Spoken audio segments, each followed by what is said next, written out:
Check the back seat. All right, come here. Check the back seat. Gets in your head, right?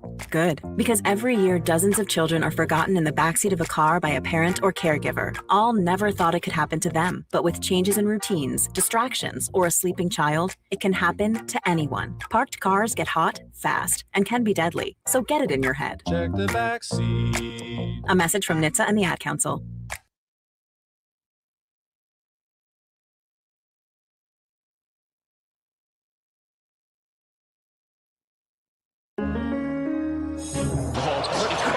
Crossover. Oh, killer crossover. Just crossover. It just crossed him over nastily. Another victim to the crossovers. Cross him up and sit him down.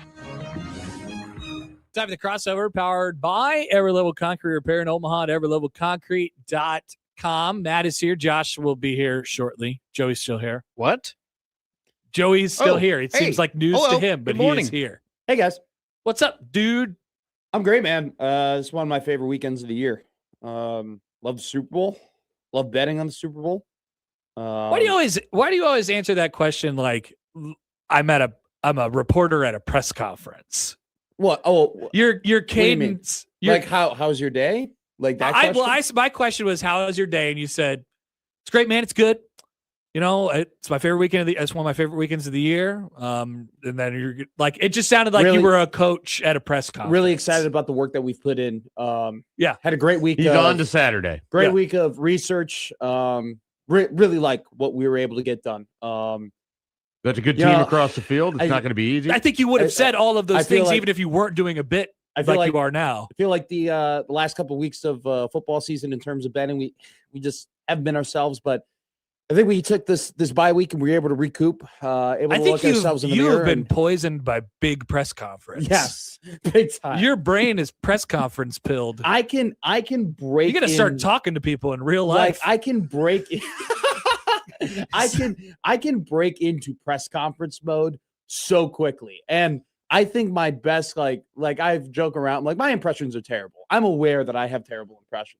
That's part of the reason why I think it's funny when I do them. you got the press conference cadence down Dude, pretty good. My best impression is pretending to be a coach Just at a press any conference. coach at any press conference. I could turn any moment into I could turn almost any situation into. Yeah, man. I mean, we're just really happy with where we're at in terms of going to the bathroom. I feel like the last couple of weeks, just the cleanup process afterwards, we've been struggling in that department. But you know inconsistent. what? We made some changes, and look, I'll just be candid with you guys. I know that there's a lot of nervousness around the fan base when you go ahead and you get new toilet paper and you get new hand soap and you bring in new towels and don't get me wrong. I mean, there's been some unsteadiness too, when you bring in all these different pieces, but Another thing I think you do. We are so confident, so excited what the future holds in terms of being able to dispose of our feces in the toilet bowl from here on out. I'm just noticing. I'm just going to call all these things out because they come to my mind, and that's what the crossover is for.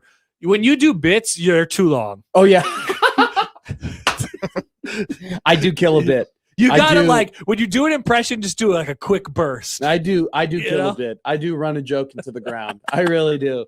I look at a joke like a Toyota Camry. I never stop running it. All right, just stop while you're ahead. It was a good bit, and then it lasted 45 seconds.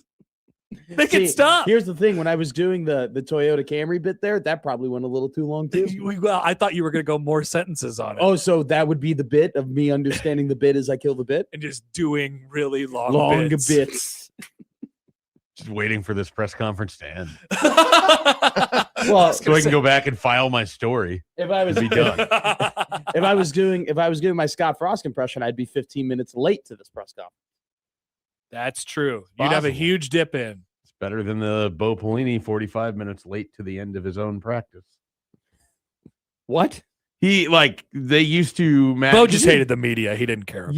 You've covered this where you get the email from Keith and it's like practice might end at this time. Keith does a really good job of getting. He goes around 11:15 to about 11:30, or so the press area will open up at 10:15. Something like that. And it's a little bit different now with players because they have them lift and everything before they talk or whatever. But back in the olden times where you would just get guys immediately after practice, Sure. you would get the email and it would be like 5:15 to 5:30, 5:35, somewhere in there. It'd be a 20-minute range. And then Bo would just be like, you know what? I told Keith that, but we're going to practice until 6:25. Yeah. And so you get there at 5:10 because you got to be there on the one time they've ever gotten done before the range. Yes. Because it's happened to everybody once. So then it's ingrained in your brain that you have to get there before It happened to me once with Scott on a Thursday presser. Yeah. And then Bo's just like, yeah, you know what? We're here until 6:30. And you just stand, and they used to hold us in the doors In a that cell? separate as you go into Hawks, there's a double set of doors. Okay. Yeah. When it's cold, they would put everybody in the first set of doors, but not let you into the second set of doors. Yes, that's happened. So there's that's 35 people just milling in this, I would call it the Shark Tank, is basically where we were Yeah, at. literally is like an aquarium. That happened. I'll never forget this. That happened. That was my life from 2011 to 2014. They did that for a rule practice. I think it was the first open rule practice ever where they put us in that tank. Yeah, well, and that's even worse because And- everybody has 52 people coming from their outlet. For So the there's practice. like 60 people like either outside the tank or inside the tank. And everybody is, the worst part is too, everybody's got their papers and everybody is seeing the team for the first time. And I'll never forget Eric Gilbert Oh God. walks That was by- one of his 4 practices at Nebraska. walks by the front of the doors. And this guy, for those who don't know, former 5-star, came from Georgia. Like, he was like, oh my God, this guy is like, NFL prospect type dude.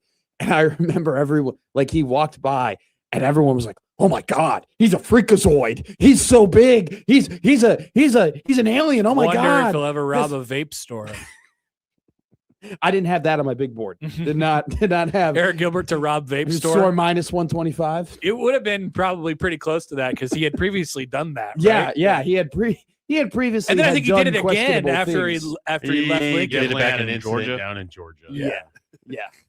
That, by the way, I've seen the tape of him. Yeah, everybody has, right? Yeah.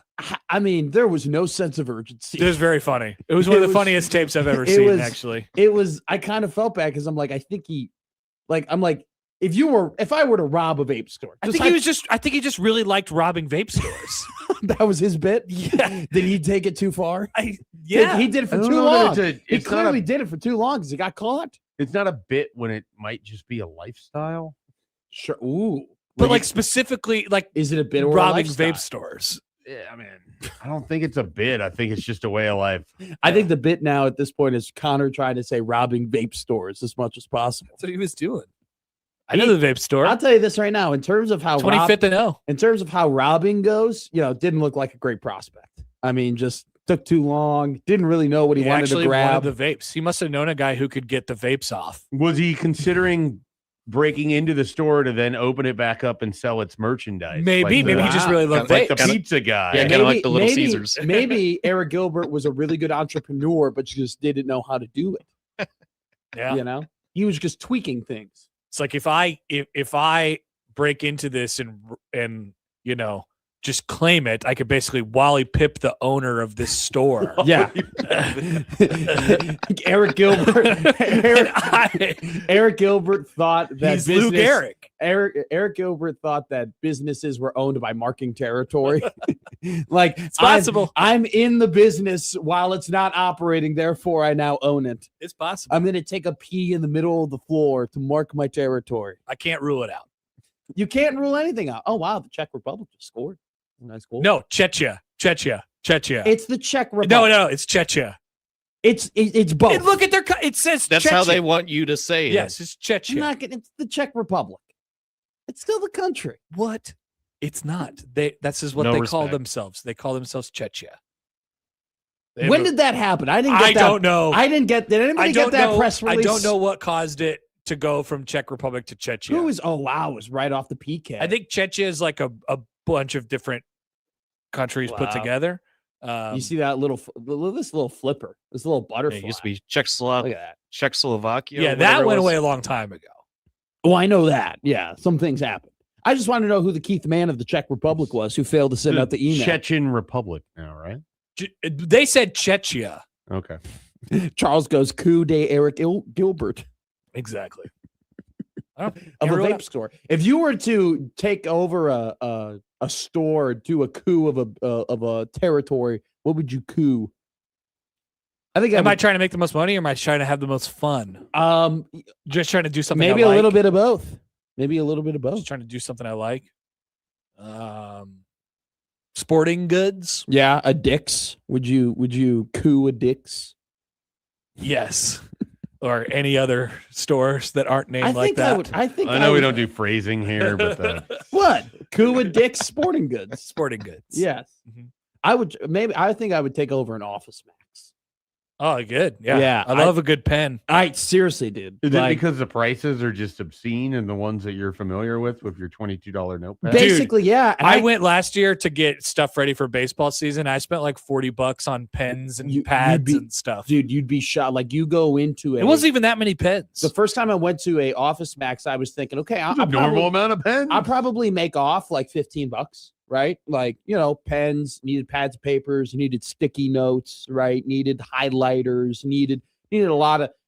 I was $55 deep at the What end are of you it. using highlighters. It happens for at this fast. Stage in your I needed life? highlighters. I needed highlighters. You do it for broadcasting? Do you do it for broadcasting? Not too? any. I don't. So when I first went to an Office Max in broadcasting, I needed them. Yeah. I no longer need highlighters.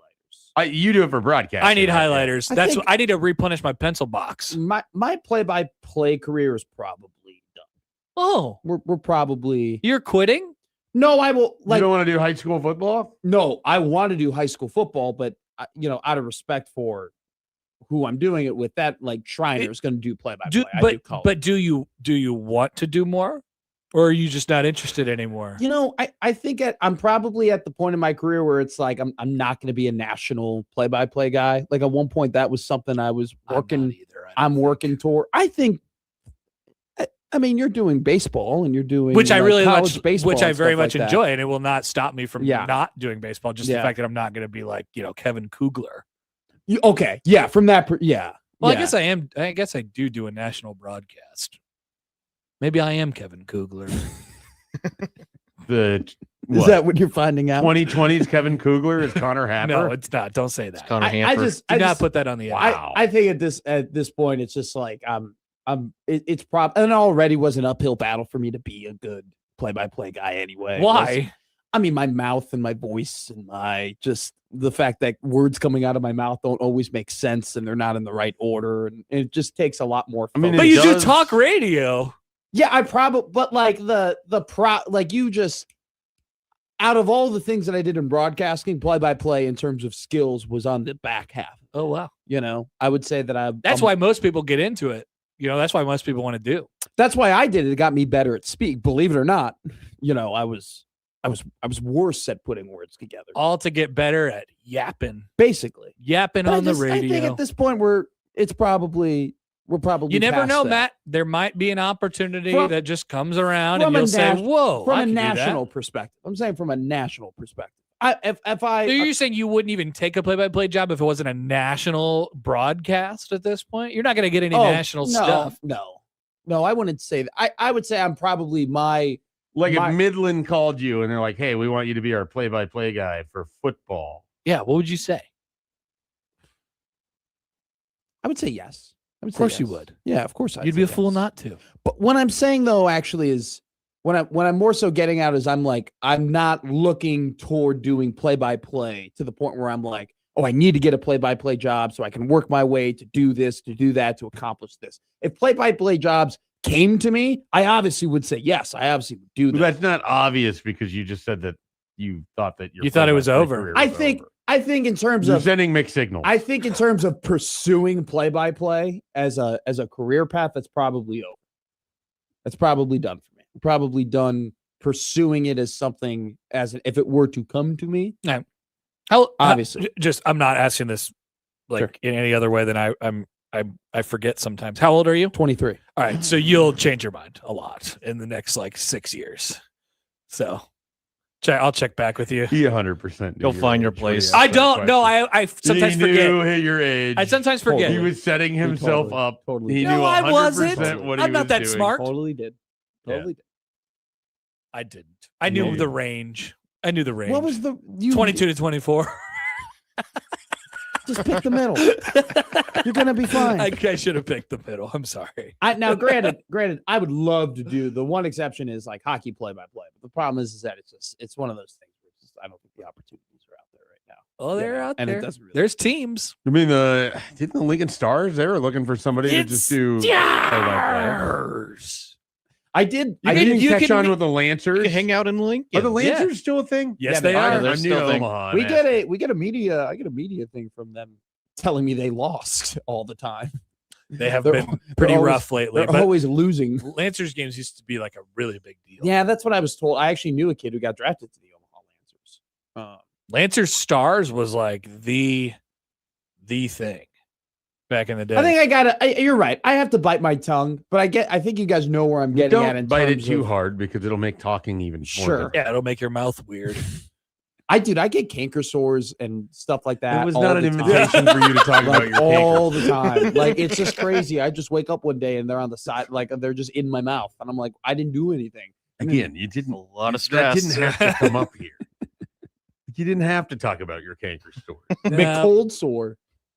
See, you didn't. Has someone need to- said that you don't to you have to- before? No. Matt McCanker. But the Matt McCanker. See, that's the thing. If you pretty beat them to it, it's not funny to them anymore. But we weren't going to say it. We weren't going to talk about how you had canker You know, sores. I am unfamiliar. Yeah, was very much unfamiliar with your history. With You canker volunteered sores. this. I'm not getting made fun of about it because I know that it's embarrassing too. We're not making fun of you for it. We weren't going to. Matt, I would have to say in 38 years of life, I've never made fun of anyone's canker. Because Really? nobody would ever know about their canker sores unless you told them because they're Oh, literally everybody- unless you inside show- your every- mouth. unless you everybody- show them There's to so everybody. many more Every- interesting ways to make fun of people. Everybody knows about my canker sores because I just complain about them incessantly all the time. Well, They're I so would you're the argue- one guy. Physical. you could say that about a lot of things, Connor Happer. I guess. I mean, physical defects is such a boring way to insult somebody. Good one. You Oh, gotta I find agree- a way I to- agree with that. to insult them creatively. Should we do power rankings of tiers for the best ways to insult your friends? I mean, they're pretty specific. Yeah. I mean, you just because they're your friends, you know their insecurities, and you know the single easiest So button great. to press. I love making fun of my friends. It's one of my favorite pastimes. Definitely. It's like it's just how you end up with friends with people. I know Uh-huh. it's just the ammo. Also that doing I nice have. things and enjoying their Well, that's where the cooking aspect of my life comes in. you cook for people. Which allows me to make fun of them. And then we make fun of you because the cookie's all mushy. Okay, but you said you liked mushy cookies. I preferred on the mushy side. And you also were being very pushy about the cookie being ready. I couldn't believe it wasn't ready. Yeah, and then I told you it wasn't ready, and then you go, well, it's mushy. What is it? Are you mad it wasn't ready, or are you mad that it was mushy? You can't have both. I want you to be patient and do it right, but I'm also going to complain. You know what? I'll just stop cooking for you. Well, you know, this mac and cheese was too spicy too, but It was spicy. so maybe I'm not actually losing that much. I knew you were debating saying that. You were debating also bringing up. I that liked you- your tortellini though. Yeah, I'm really. Now the funniest part of the whole tortellini part was that You weren't even proud of that. You weren't Josh was like, he said he was going to do cutlets. Like, did he do the cutlets? And I go, the cutlets are in the tortellini. They're inside there. Yeah. I wasn't, out of all the things that I've made recently, the tortellini is probably lowest on the totem pole. Well, I didn't like the cookie. And he didn't like the wings either because they were barbecue and not buffalo. Yeah, and I understand your explanation for that, which was I just wanted to go with something generic that I knew everybody would enjoy. Yeah. Right. Which is totally fair. I just don't really. KYP though, KYP, know your personnel. I Yeah. now know my personnel. I do want to give a lot of credit to your co-host Connor Happer, Mike Schaefer, That's him. because What did I do? I Wearing a got salmon colored I quarter went ahead zip. and I got McDonald's this morning, and I got to the McDonald's, and typically when I get breakfast, I'm thinking orange juice or coffee or some sort of those more aligned breakfast Yeah. items. And whilst I was pulling up to the McDonald's drive-thru, I thought, actually, I kind of would like a Coke. But then I was like, the McDonald's Coke just hits different. Everybody knows that. Yep. But I'm like, I don't know. a Coke at 8:00 in the morning, like, would that really be acceptable as like the caffeine bump? Like, I don't know. Is that something that people really do? Like, I was kind of debating Some people It's myself okay. on whether or not I did a and then- midday show for 4 years. It's okay. And then I go ahead and I got Mike a bagel, right? Thank you. I looked at my phone, and Mike's order was, I will take a bagel and a Coke.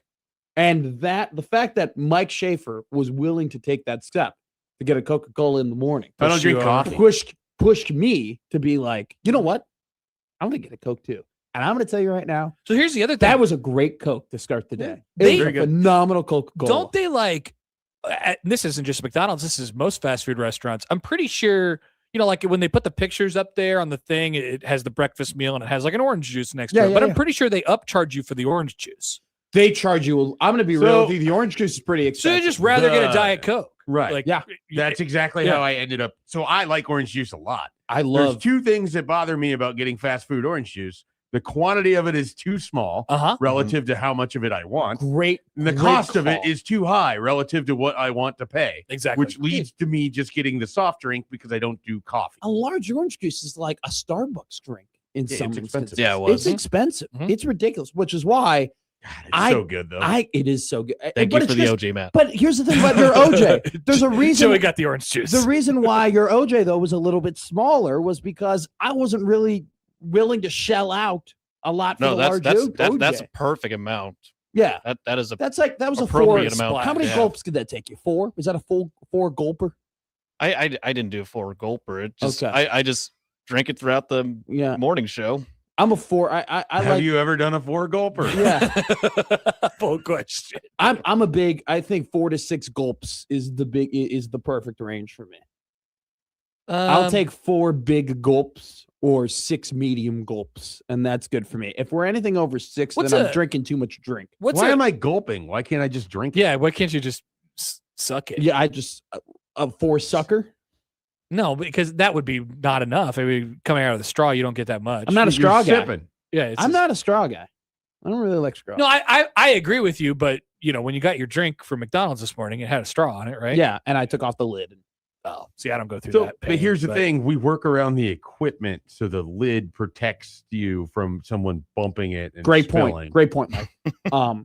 I was working at the desk Yeah, no, today, no. so I don't was- think he's aware of caps and lids and things like that. Yeah, that's Kind another. of was also. they working always my go way to that. missing. Where do all the caps and lids go? Dude, yesterday I you had play with them like you take it out and then it just flies all over and then I Just tap lick on them in the them room. and stuff like that. I grab them, I flick them. It's like a fidget spinner, but it's the OG fidget spinner. Gen Z.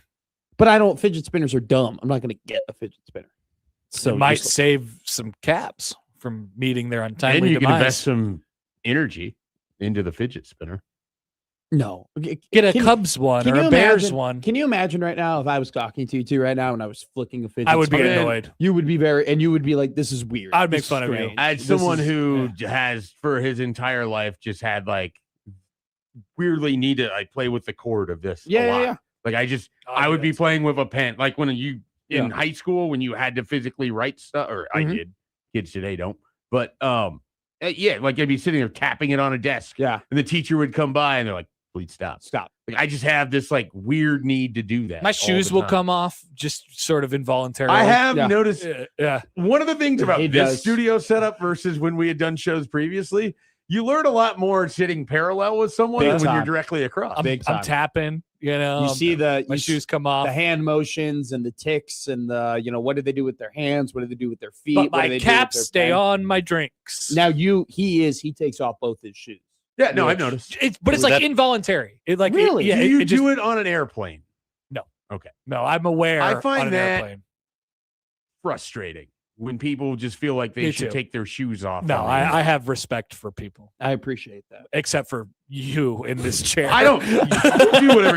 I don't have any problem with it. I didn't know that was a thing, and so then I was like, when the multiple years of which we were doing the recruiting hour and then Happer and Schaefer previously, I bet the was dogs Connor were out then. shoeless? Yeah. And so my brain is off. in now this. you're racking it. And then it's like back there, like when we were talking to my whole life is gonna fly.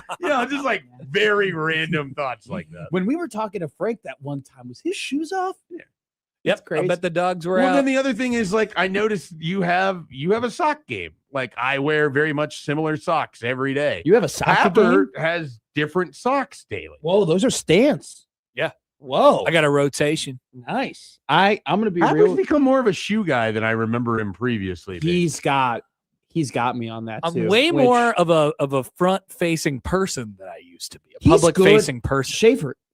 He's good at dressing up. He's good at getting like That's- looking like. Is that always been a thing? And so one of the things that was funny in He's our got previous, He's got in our pretty icky style. previous work environment, which was a radio station that was largely run by not always the most functioning people on the planet. Good job. Not that the people in the management positions, like Mark obviously was an adult, but the Yeah. rest of everyone else in there. Good job. There's one time we had a meeting and Happer sort of just declared to the rest of the room who were all sitting there in like sweatpants and joggers and everything else about how he always puts on pants every day and doesn't come to work in sweatpants and isn't at work in like basketball shorts or whatever else. And I'm sitting there probably wearing basketball shorts and moccasins because I had just come over from my house and couldn't be bothered to put on pants with a belt or shoes. And I'm thinking, man, this is aimed at me. Yeah. And then I look around and it's literally everyone Everyone. in the room Yeah. except for him, Jake, and Mark. I was probably pretty, because I was a young man in a position where I could tell people that, like, I was projecting, now it's just, I like to do this because I like to do this smell for nice myself. and look comfortable. Yeah. That's all. Yeah. I don't care about what I anybody would else says confidently say that anymore. Connor Happer, like how Connor Happer dresses, has made me dress better. Because I feel like there were times where I would just show up in a t-shirt and like shorts, and I would feel like a slob. I'll do that. You know, It's not- and also too, there's You'll a be part okay. but there was a part of me that was like, I'm supposed to be the young guy, and I'm getting shown up by the 30-year-old. Like, this is ridiculous. Like, I can't be being outdone by old man Happer. Like I bought better shoes. I bought nicer pants. This is amazing. I got a bunch of I don't know if you noticed, but I've been actively wearing more sweaters and whatnot, and like just being more dressed because I'm like, I can't let. Happer I did a outdo show me. with Matt last summer and he rolls in and it's going to be 90 some degrees that day. And This is obviously, true. I drive over He's wearing and the he's sweater. wearing a freaking sweater. Yeah. And I was just like, could not believe it. It would You're a big sweater offended me on every, how it's going to be 90. Yeah, I've always just been a sweatpant long sleeve guy. I love long sleeves. I rarely, the only time I wear shirts is when I go out and I'm trying to impress people. Like that's the only time. So you wear shirts when? Wait. You wear I shirts. want girls to see my biceps, so I wear like a shirt. I wear a nice shirt. Well, wouldn't the same thing still work for a long sleeve shirt? Mine are a little. For me, for whatever reason, no. For whatever reason, no. That's not. I mean, the- I could see your biceps right now. But like when there's a t-shirt on and it kind of cuts off a little bit before the tricep. Could you invest in a thermal knit? I bought You like a short sleeve. I bought a Where it forces like the sleeve stop here. It's it a artificially enhances your bicep. Yes. Yeah, I I have bought shirts a like less. that. I hate them. I They bought feel a restrictive. I bought a less emphatic Josh Pate set of t-shirts. Oh no! But a less like narcissistic look at me set of those shirts. You Like guys they need were a new little producer? looser. I got to get out of here. Yeah, we got little Josh Pate over here. Small, like no, but I mean, I'm gonna when get a you- bunch of blank shirts that make my biceps show. literally. They're called true classic t-shirts. Slim fit. They accentuate the chest and the biceps and are looser Promo around code the stomach. You Paint have State. watched the social media videos too much. I have, dude. I've You're bought. gonna be the on three guy. What's his name? Pickle. You're gonna be that guy. There are too many JD Pickrell or whatever. By the way, there are too many on three people. Like there are way too many. Agreed. They're all like characters in my mind. They're like trading cards, and I don't know who's who. Every company, maybe ours could be Nakos- the next, has a blank shirt biceps guy. Yeah, And I so could be that maybe guy. you could be the blank, but you would have to start doing videos where you stare into the camera like you're staring into someone's soul. I kind of want this to be grim, and he does it with his college baseball. That would be a great bit. We get Nick some shirts. Grim becomes this. That or he What has if- to be the Sasquatch Grim. What if Nick like got into a really, really big health kick and in 6 months he's like super into protein powder and pre-workout and creatine and becomes jacked? Feels harder than just putting in front of a camera and talking about Yeah. college baseball. Be funny though. Be great. What do you think the internet would think of the slice score? A 1 to I'm 6. worried. I'm worried that they might not like it, and They then might what figure would, it out. What would happen? What's Yeah. the slice score? It's just how he ranks college baseball teams. Oh, is that when he It's said just that the average championship r- was going to be this 2 teams around the same side of the pool? He, Yeah. he was talking about how it was a proprietary formula, but it was just like wins, Average run minus differential? losses, and run differential. I'm like, Oh, he recreated run differential? no, he Okay. just yes. Wait till you find out what the McMaster score is. At the time, I found it annoying. Now I kind of find it charming. It's sort of Endearing. endearing. Yeah. Yeah. Endearing. Yeah. Yeah. That's how all good bits begin. Matt McSchmedium is what Charles Carmichael. There you go. So, we have a return of a bit. That's a segment. The big board is back. All right. Very happy. Makes What's its on return. there? That's proprietary. Wait, are we supposed to not show people? I'll show you. I'm on camera Whoa. right here. I'll show you. You can look. You can pick one of your favorites that you. I don't think they're is- breaking this down like this is a Pruder film. I think Just- you're fine. Matt's SB Big Board. He's really showing that thing off over here. I love that. I love that one. I love Yeah. the first one. Oh, yeah, Okay. yeah. I like I- the first one a I lot. hate the second one. I know you hate the second You one. also didn't spell. Yep, that's the- just not. There's no I in toss. Oh, great. No, that's the outcome of the coin toss. Oh, yeah. There's no L in the way you spelled it. Okay. That's why it's That endearing. is hilarious. That is hilarious and probably impossible, but we'll see. Ooh, okay. Look forward to that one. I can't really read the rest of it. It's really. I pride myself Charming. on my On his- handwriting On ability. his bed last night. No, I did this on my desk. Seriously, never first. What percentage of your room in your apartment does that poster board take up? Yeah, what are we I have a talking- big room. Okay. Oh, okay. I have a big room. I'm gonna get a bigger room. We're moving in June. We're gonna What? get a brand new unit. Not different apartment. Same new complex, unit. right? Yeah. Yeah. So same complex, different unit. Well, let me upgrade you. Well, it actually is nice enough where I'm willing to have a 16-20 quick couple beers before we go to a casino or something like that. event, Oh, if we want to do that. Interesting. Yeah, you should probably go. It's To what? Your meeting. Oh yeah. all right. That's crossover. Powered was by like Everlevel yesterday. Concrete Repair at Omaha at everlevelconcrete.com. Yep. Right here. Matt, Don't read that top one. Middays with Matt. Middays with Matt is up next.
I need your help. I can't tell you what it is. You can never ask me about it later, and we're gonna hurt some people. Whose car are we gonna take? I have a lot of things I want to get off my chest. That's an absolutely horse crap call. Make room for Daddy.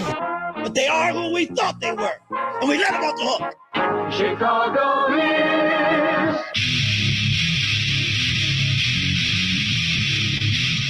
This is Middays with Matt on 1620 The Zone.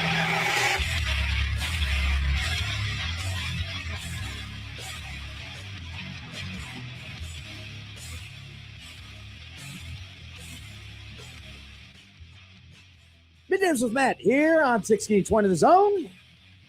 Matt McMaster joined, as always, by Josh Odson.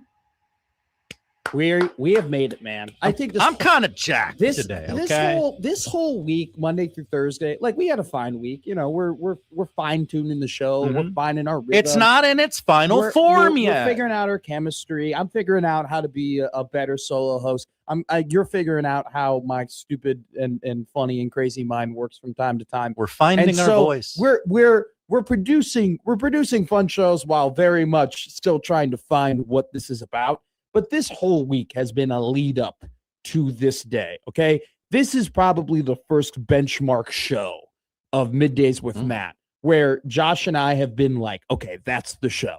Like that Friday is we're working toward that. We're putting things towards this. We are investing in it, and we are going to have a great show today. We have so much to do, so much to talk about, so much to touch on. We have the Super Bowl. We have college basketball. We have dumb things going on in college sports. We have Charles Bediako today. We have Greg Sankey making statements. We have guest on guest on guest.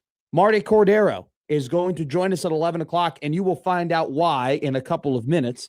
I know I'm looking for that right now, actually. Okay, you let me know when that happens. We're having Oscar Jacobson here on at 1 o'clock. We're having Brian Christopherson here on at 11:30 to talk Husker hoops. We also have a Sasquatch watch, if you will.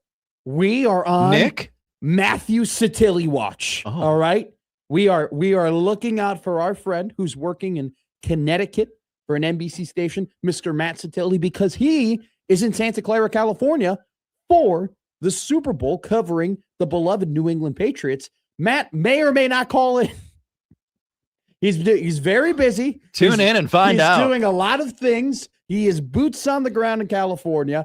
I have sent him the bat signal. Okay. I have texted him and said, hey, we are on now. Call in up until this time whenever you can. So we will get a boots on the ground update, maybe not, from Matt Satilli from the Super Bowl. On top of that, it is the return. The glorious return of Matt's big board. Whoa, baby. look at that All big right? board. You get a little tidbit right now if you're watching on YouTube. Whoa. Oh, shouldn't have said anything. I can't spoil the fun. I can't show the pics already. Later in the show, we will do that. A lot of people bring in gambling guests and whatnot for the Super Bowl. They have all these people. Huge week for them. Who go ahead and they're professionals at this and they make a lot of money doing this and they try and give you the best picks. We said, you know what? We're going to zag. We're going to allow a notoriously bad gambler in Matt McMaster give you all of his silly, dumb Super Bowl picks. So you can either believe in me and maybe a blind squirrel finds a nut, or you can fade me. Yeah. And probably become very profitable. There's levels to this. There are so many levels. Do you fade Matt? Does Matt fade himself? I'm going to be honest with you. What a play. I've done that before where I put in a lot of research. I make a pick and then I go, all right, fade. Mike, if you're in the chat, earmuffs. I've done that where I've been on such a bad run where I've been like, I'm going to bet the exact opposite of what I think is going to happen. And by the way, it works. It works where you're like, if your intuition or whatever you're valuing isn't as valuable as you think it is, then you go ahead and say, I guess the other values are more valuable. That is a bad bettor's mindset, by the way. That's why I've lost more money than I've made. To be fair, though, if you look on the big board, the highest value here, $20. Okay, $20. So we're not breaking the bank. All right, we gamble. Do you know how we gamble? With the R word, responsibly. Oh, Responsibly. okay. We gamble. You got to think of another slogan for that, my friend. That's the bid. That word is taken. Responsibly. Oh, okay. We gamble responsibly. So we got a great show for you today. The Super Bowl, college basketball, the Hall of Fame happened. Well, it was announced finally. What do you mean? We didn't know. We did not know. We didn't know what. Who was going to be inducted? Well, I mean, we nailed it yesterday on Middays with Matt. We did nail it. -1 guy, which was ridiculous. I told you that Adam Vinatieri would be a Hall of Famer. I told you that. Josh agreed with that. I mean, Okay. he will be eventually. Yeah. He is. He got inducted. Already? Yeah. When? He's one of the 4. This year? Yeah. In this class with Roger Craig? Yes. Really? Yes. It's Adam Vinatieri, Luke Kuechly, Larry Fitzgerald, and Drew Brees. Huh. You're now making me second. I'm all yes.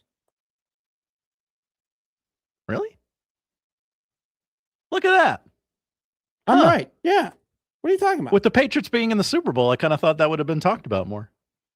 Former Patriot Adam Vinatieri. Isn't it funny out of all the Patriots that were up to be inducted?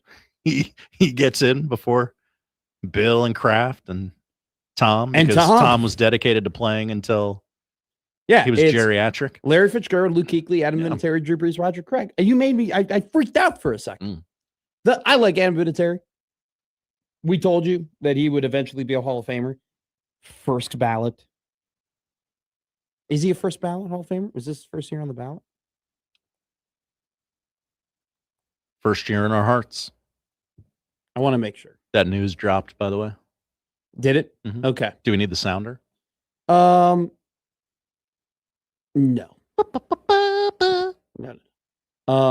Oh, it's second year on the ballot. Okay, that's what I thought. Anyway, and Vinatieri was going to be in the Hall of Fame eventually, right? He should be in the Hall of Fame. Should be a Hall of Famer. He should not get him before Terrell Suggs. Okay, it was a little ridiculous. It's a little ridiculous. We'll talk about that. We'll talk about T-Sizzle. We'll talk about the MVP award. We'll talk about. I have a great comparison for the one guy who voted Justin Herbert to be in the Hall to be the MVP, and he revealed himself. I'll tell you exactly why. I'll tell you exactly. He almost blew the whole MVP race. I'll tell you exactly why. And I'm not gonna talk about him. I thought about it for a second I was like, he could probably be a gettable guest. We might be able to get him on and we could talk to him about it. At the same time, I was like, you know what? That's what he wants. That's what he was trying to accomplish. And I'm not going to feed into that. I'm not going to play that game, if you will. So we'll talk about that. All right, let's talk about the news. Martie Cordaro, friend of the station, President C, and just friend in general, yes, is coming on the show at 11 o'clock. Josh Otson, can you please reveal why he's coming on the show? Oh, yes, I would love to. As I clicked a different button, I want to get it right. So yes. From the letterhead of Union Omaha, I will read it as follows. As the stadium project gets underway, this is the right moment to return to a one-team, one-sport leadership focus and serve full-time with the Omaha Storm Chasers. Of course, I am a lifelong supporter of the Owls, and I will remain an important part of the ownership group. I'm deeply grateful to both organizations and the staffs and fans who have made it possible to lead in both roles, and I have great confidence in Union Omaha's leadership and future. This transition is about strategic focus and ensuring both organizations have the dedicated leadership they deserve as they move forward. That is a long way to say that Martie Cordaro is, and please correct me if I'm wrong here, Matt, will be no longer with Union Omaha. Nope. He is resigning as the president of Union Omaha. And now the reason why we're bringing Martie on the show is because people are going to hear, whoa, Martie Cordaro was resigning for Union Omaha. Is Martie Cordaro leaving Omaha? Is Martie Cordaro no longer going to be in the city? Is he no longer going to be involved in the sports that he's involved in here? No, he is going to be assuming the full-time role of general manager and president of the Omaha Storm Chasers. He had previously been the president of Union Omaha, the president of the Omaha Storm Chasers. He now will just be the president / GM of the Storm Chasers. So we're going to bring on Martie Cordaro at 11 o'clock just to have him, just have him talk. We love Marty. We want to hear what what went into the decision, what he plans on progressing in terms of the Omaha Storm Chasers and all the stuff like that, along with some maybe potential updates of the Union Omaha Stadium project. So Marty will be coming on at 11 o'clock after once again announcing that he is resigning as the president of the Union Omaha Soccer Club here in the Big O. So Marty will join us at 11. Austin Jacobson will join us at 1 o'clock after we are joined by Brian Christopherson at 11:30 to talk about Husker hoops. If you want to call in and join in on the conversation today at any point, 402-951-1620 is the number. We have a loaded show, guys. Talking college basketball, talking the Super Bowl, talking about Charles Bediako. We're going to talk about Matt's big board. We're going to talk about the MVP voting. We're going to talk about the Hall of Fame. We are on Matt Satilli watch. All right. Matt Satilli may or may not be calling in to talk to us from Santa Clara, California, from the Super Bowl. It is 8:30 over there in the beautiful Santa Clara, California. I know that was kind of weird to think about. He's probably in the car right now on his 2-hour drive to the facility. Have you ever been on Radio Row ever? In a Super Bowl? I don't think I'd like it, but I would like to do it one time just to say I've done it. What if we did it? Could we do it next year? Could we just I know a guy who would probably be okay with us doing that. Do I know that guy too? You do. You met with him this week. Okay. Let's see. Seems like a doer, that guy. All right. How about this? You ready? 2027. It will be in California. Could we pull that off? Oh, it's going to be at SoFi next year. Yeah. Boy, they love playing Super Bowls in California. And then don't in 2028, it will be Atlanta. And then 2029, reportedly, the front runner to host the Super Bowl is Vegas, which makes sense. By the way, real quick, I'm getting a little Vegased out in terms of all of the special events of my life. This was bound to happen. Took a little longer than I expected. But we've been in Nevada a lot. WrestleMania, Final Four, the Crowns, all the holiday tournaments. Exactly. All the holiday tournaments are in Vegas too. It's just getting a little bit, I get it, but let's mix it up a little. F1's in Vegas, NASCAR's in Vegas. It's just a lot of Vegas, guys. Vegas is great in moderation, so they say. So they say. The amount of people that when they talk about Vegas, they tell you don't want to be in Vegas too long. Which I've never heard of a great vacation spot where you specifically are like, you can't be there for more than 2 days. You got to get in and you got to get out. It's a great spot. Yeah. I love Vegas. I don't want to be there longer than 48 hours. But I love it. It's awesome. Like, if I go on vacation, I want to be there for a minute. I want to be there for 10 to 15 days. I want to relax. What's the longest vacation you've been on, Josh Hodson? Oh, great question. I think I took a 10-day trip. We did the classic back-to-back of Puerto Rico and Chicago. No. I'm sorry. I was expecting like another Caribbean, Oh, you did Miami, Puerto Rico. We did the classic back-to-back of we went Puerto to Rico Cabo, and Chicago. We did the classic back-to-back of Cabo San Lucas and Spokane, Washington. Everybody does it. That's what TripAdvisor says. It's one of the biggest combos. Go from Cabo to Spokane. It was summer, so they felt the same. Yeah, no, that's not how that works. Plaquette goes, those people suck at Vegas.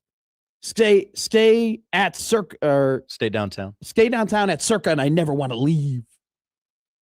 Oh wow! So Plaquette's saying he likes being in Vegas. The stadium swim very popular with our listeners and talent. Are we both in agreement that like a 10-day vacation is like the just ideal, like just awesome length?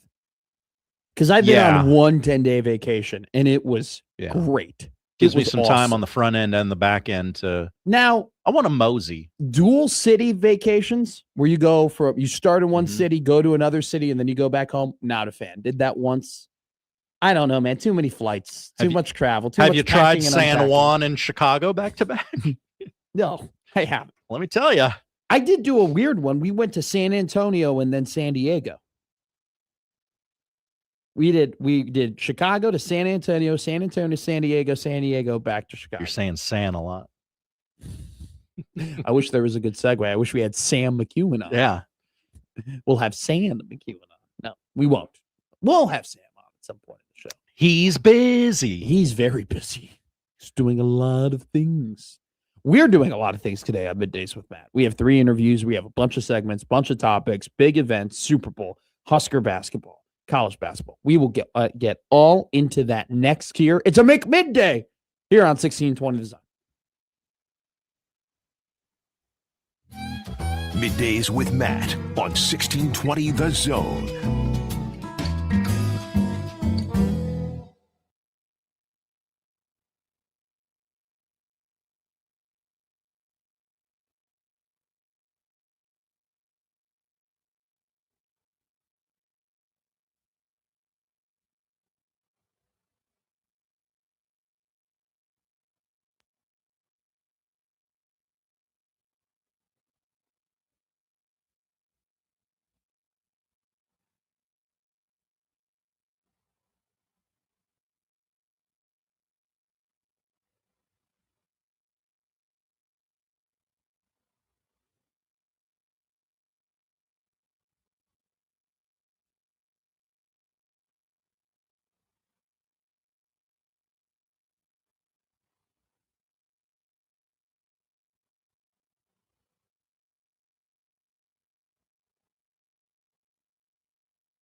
Now, back to Middays with Matt on 1620 The Zone.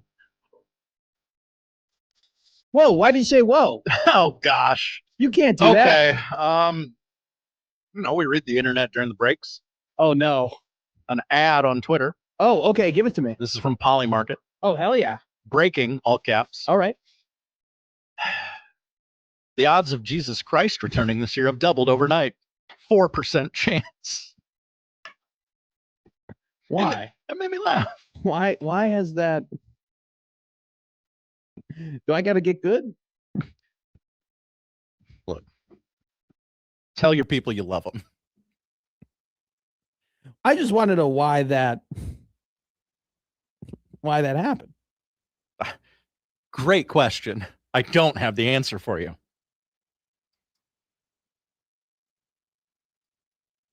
I'm now looking into this. That can't be good.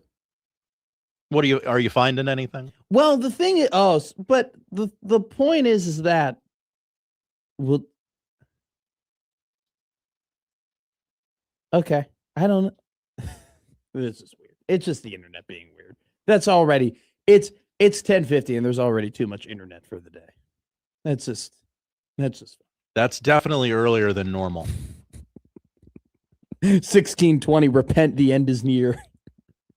We're not telling you how to live your lives here. 16:20, the come to Jesus talk. I'm just telling you what Polymarket's saying. Somebody had a come to Jesus moment yesterday when they voted for Justin Herbert to be the MVP of the league. That is a beautiful segue. Justin Herbert wasn't even a finalist to win the MVP. Okay? Wasn't even a finalist. There was one vote. And by the way, so for those who don't know, Matthew Stafford is the MVP of the league. Okay? He won by having 24 first place votes. Drake May had 23 first place votes. It was very close because, look, Drake May has had an incredible season. The New England Patriots were awesome this year. I don't care what you say about the strength of schedule or anything like that. Look, guys, like he had a 72% completion percentage with 4,400 yards, 31 TDs, and only 8 interceptions. Okay. He wasn't Charlie check down, right? He had the largest yards per attempt in the league. He had the largest air yards per attempt in the league. His quarterback rating was the highest in the league. Like, Drake May deserved to be in the MVP conversation. Now, for me personally, I would have voted for Matthew Stafford. Okay. 4,700 yards, 46 touchdowns this season, only 8 interceptions. Had to, battle through some injuries throughout the season. Also did it on a tougher schedule. Also did it in a much tougher division. Guys, the NFC West this year is the greatest division maybe of all time in football history. I mean, you had 3 teams with 12+ wins this year.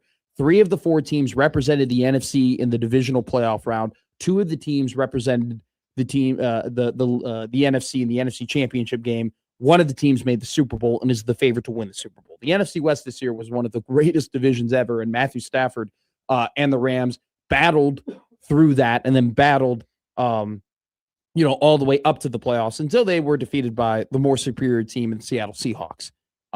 Would it be very easy to say that the LA Rams, would have made the Super Bowl if they had the path that the Patriots had? Yeah, it would be, and so it's one of those things. If you're holding it against Stafford, I mean, Stafford had to duel his ass off throughout the entirety of the playoffs just to make the NFC Championship game. I would pick Stafford.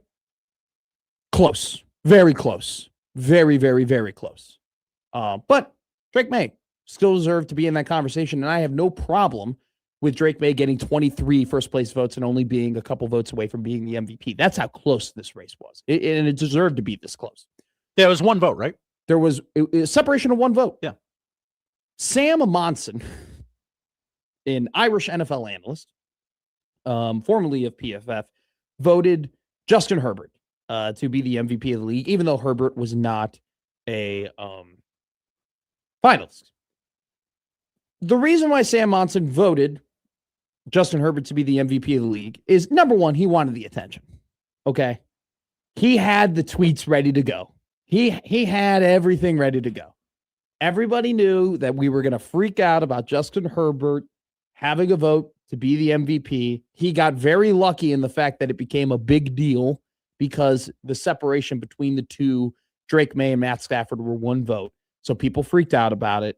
He was ready and rare and prepared, and now he accomplished what he wanted to accomplish, right? We're talking about him on Omaha radio. You now know who Sam Monson is, okay? That's why he did it.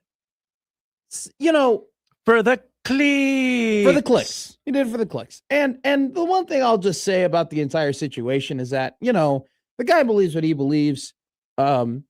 He made some pretty decent arguments. Look, it's most valuable player. He didn't have an offensive line, and he took that team to the places he took them. if we're measuring value, Justin Herbert was more valuable to his team than any other. Like, the guy's trying to be Rian Johnson and Star Wars, okay? Rian Johnson tried to reinvent Star Wars. He tried to reinvent the thing that you loved. He tried to tell you what Star Wars can be, okay? When in reality, what Star Wars is a beautiful story that also is entangled with shooters and lasers and swords and people fighting each other. But what if it was a samurai movie? No, Because it was no. it was originally an idea stolen from a samurai movie. Okay. Josh, just make sure that Luke looks great and Leia doesn't die. Okay? That's all we're looking for, right? You don't have to reinvent the wheel. You don't have to reinvent Star Wars. You don't have to reinvent the MVP vote. You don't. The MVP isn't about, well, what is the word really? Love something as much as NFL writers love Justin Herbert. Sorry. What is value really measured? No, just vote for the best player. They love caping up for that mediocre quarterback. He doesn't get enough shine. If he was on a competent franchise, he'd be in the Super Bowl. He's tall and dreamy and with a big arm. Look, Matthew Stafford won the MVP. He deserved to win the MVP. Drake May also deserved to win the MVP in a way. Came up one vote short.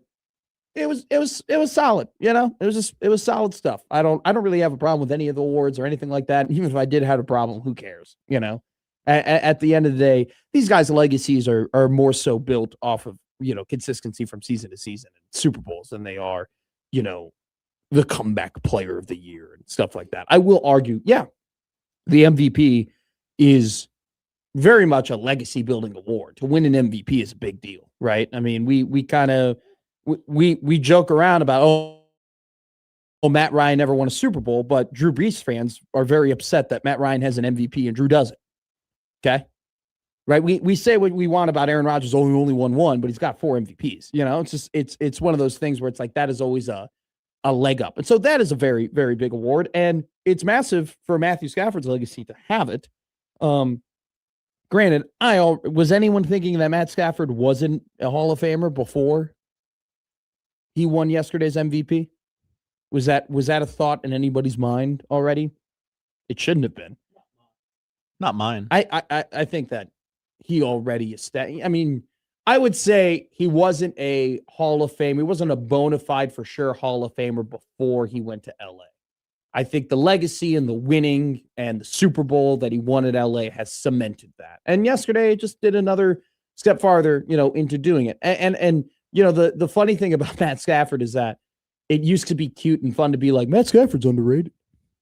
You know, Matt Stafford, you know, not enough people talk about Matt Stafford.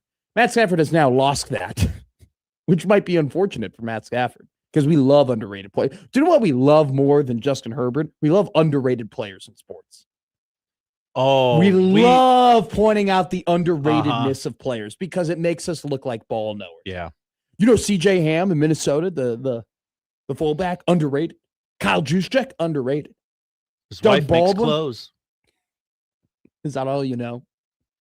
That guy that'll be, you know what? Big for Kyle Juszczyk that Adam Vinatieri got into the Hall of Fame.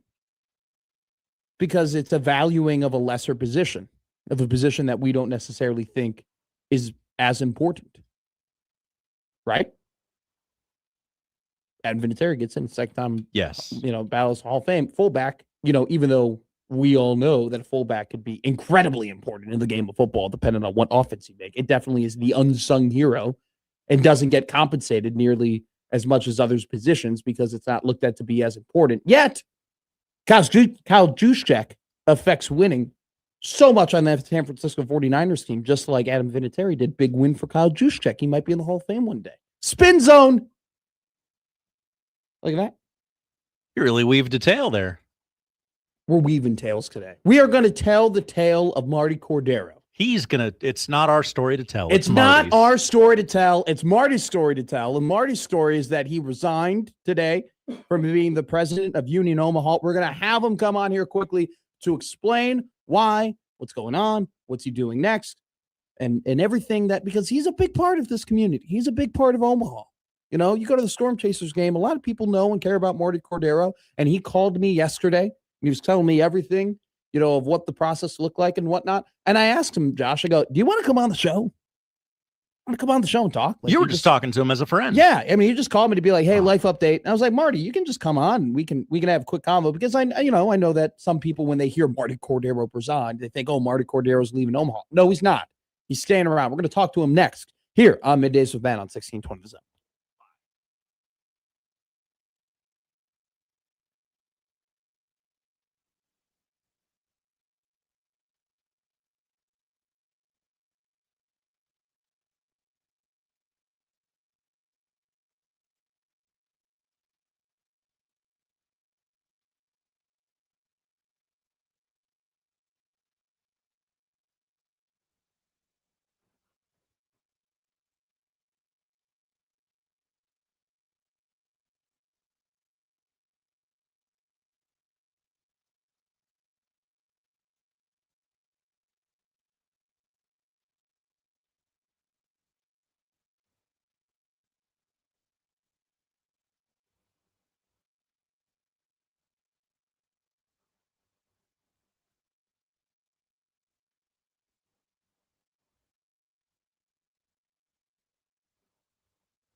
Now back to Middays with Matt on 1620 The Zone. Breaking news coming out of Omaha this morning. Our very dear friend Martie Cordaro, who is still the president and now, I guess, reassuming the role of GM of the Omaha Storm Chasers, announced today that he is resigning the position of president with Union Omaha. Martie, welcome to Middays with Matt, your first appearance. How are you, my friend? And congratulations on this new step for you in life. Hello, M squared. It's good to talk with you. And yes, I'm glad to make my first appearance. I didn't think it would be under this scenario. I'm usually promoting tickets and promotions and I don't know, little people wrestling, mini bat giveaways and all that kind of stuff. But announcement this morning from Union Omaha that I'm moving I guess back, if you will, back in time, back to the future. And on May 1st, 2019, we officially announced soccer. Yep. And at that time, I assumed a new title of president for the newly formed club. And then Lori Schlender, who's still with us as vice president and CFO, but Lori assumed the GM title. I guess that would have been after the 19 season through 23. And then we've kind of not really had a GM title. It's been Lori and myself, Marcus Sabata, and a number of experienced staff people kind of leading the team here. But now that, yes, it's time. The decision needed to be made. DBH bought the club in fall of 24, meaning the baseball team from Gary Green. In the last 16 months, I've been working for two owners, as many of the staff here have that were working both sports. And for me, I really feel that. Right. We've got the stadium project. We have the organization, Alexis Boulos, who is our general manager. And now today we also announced she's promoted to COO. Really excited for her. She's doing an amazing job of staffing up and getting, the business really in a more mature spot as we start playing soccer at Creighton on the UO side. So the time was right. A lot of great things happening with DBH.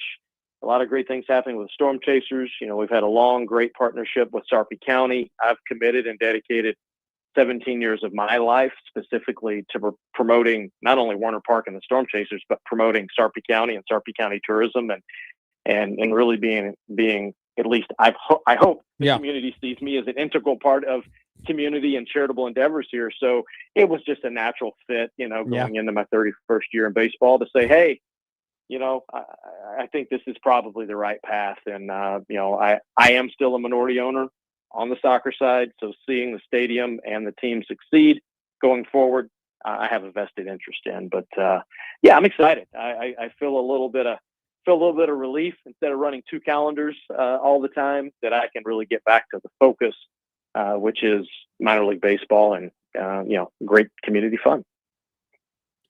Martie, your announcement today that you are resigning as the president of Union Omaha, and like you just mentioned, and you kind of laid out so beautifully there, what are the next steps for you, which is reassuming that general manager role?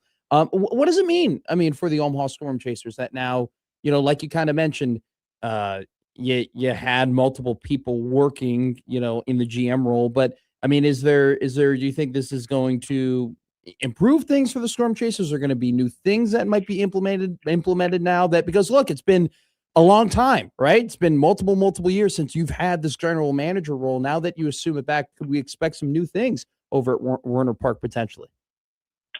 I wouldn't say potentially. I would say yes. Okay. There have been things that have been on the to-do list for a number of years, largely the last 2 or 3 years. And we really haven't tackled some of those things from my perspective. We've got a lot of new things that we've implemented because of Diamond Baseball Holdings, a lot of new things because of our staff, but ideas that I have or projects or things maybe that have been sitting just simply to sheer time, either they've been put on hold or they haven't been vetted and implemented. And that's really on me. And that's on the fact that, previous baseball ownership started focusing on soccer. A number of years ago. And, look, you could look at that any number of ways. Yeah. I tend to look forward and be positive and optimistic. This is going to be a rededication, if you will, of time. And this is really an opportunity to be able to do that. And, instead of working 60% of my time on soccer and 60% of my time on baseball, that math doesn't add up. But I'm going to be able to spend 100% of committed time on baseball like it was prior to 2019. And I think that's important. I think it's important for the community to know, our fan base, our sponsors, our partners, Sarpy County, and the Royals. So, I'm excited. I am too, man.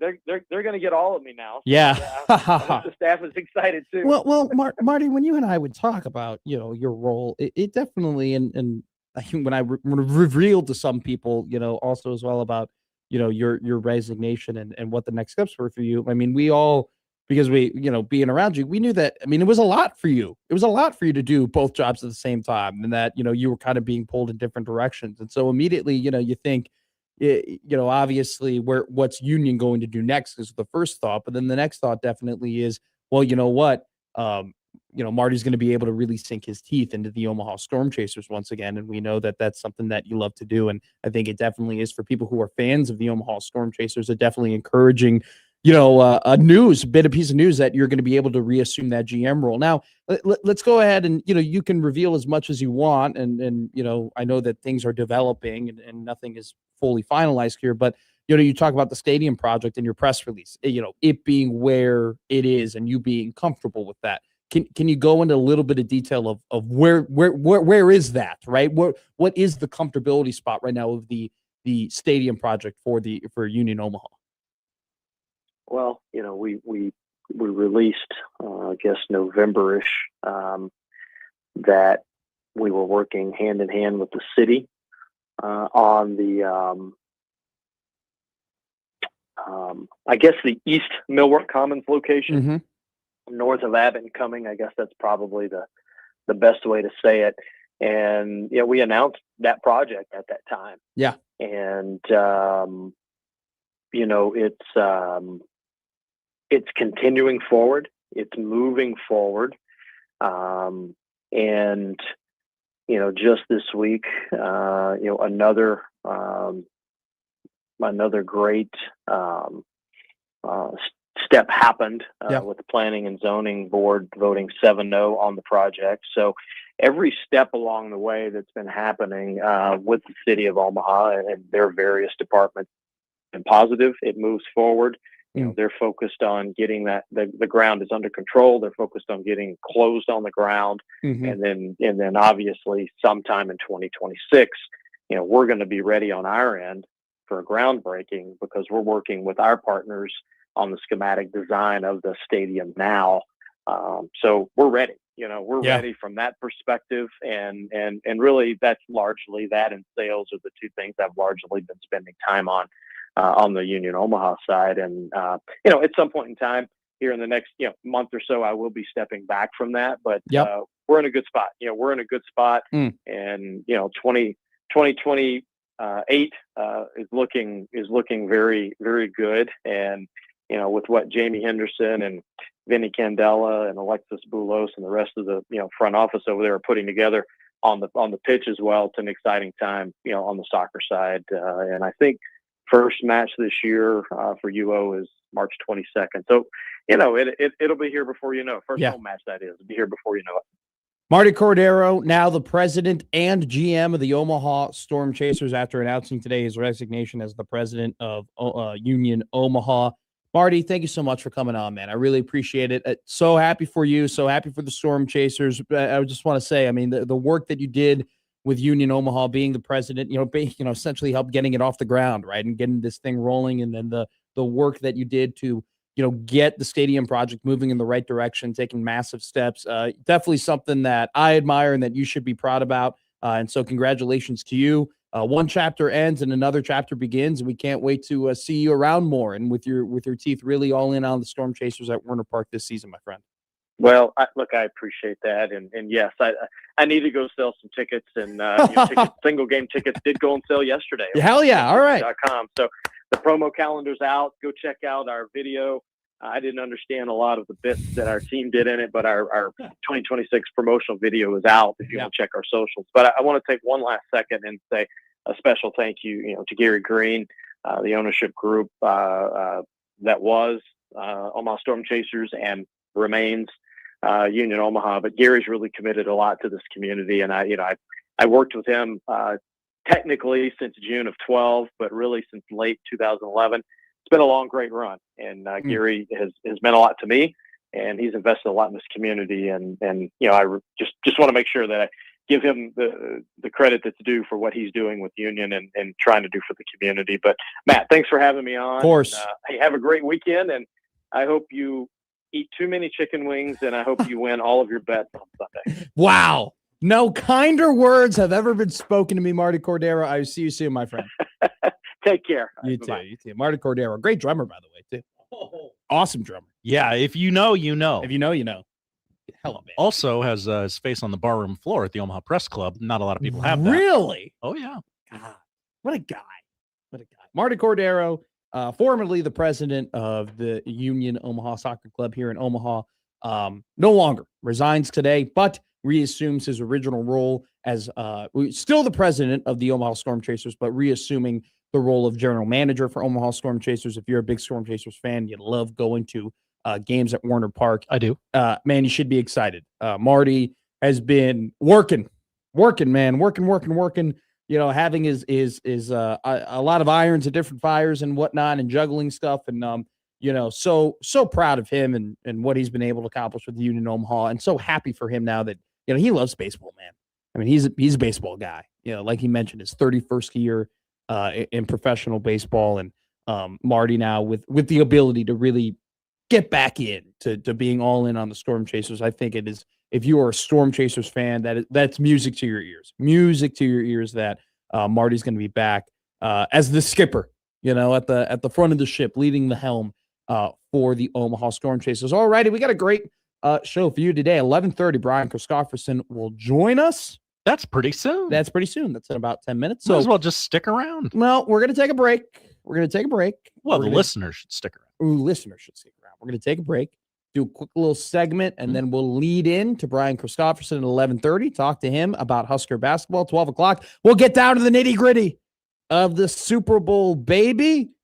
1 o'clock, Austin Jacobson joins us. We're going to break up the tension a little bit with a quick odd news between Austin Jacobson and an extended What to Watch Dog of the Day and Matt's Big Board. Awesome show ahead of you today here on 1620 The Zone. It's Middays with Matt.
Now back to Middays with Matt on 1620 The Zone.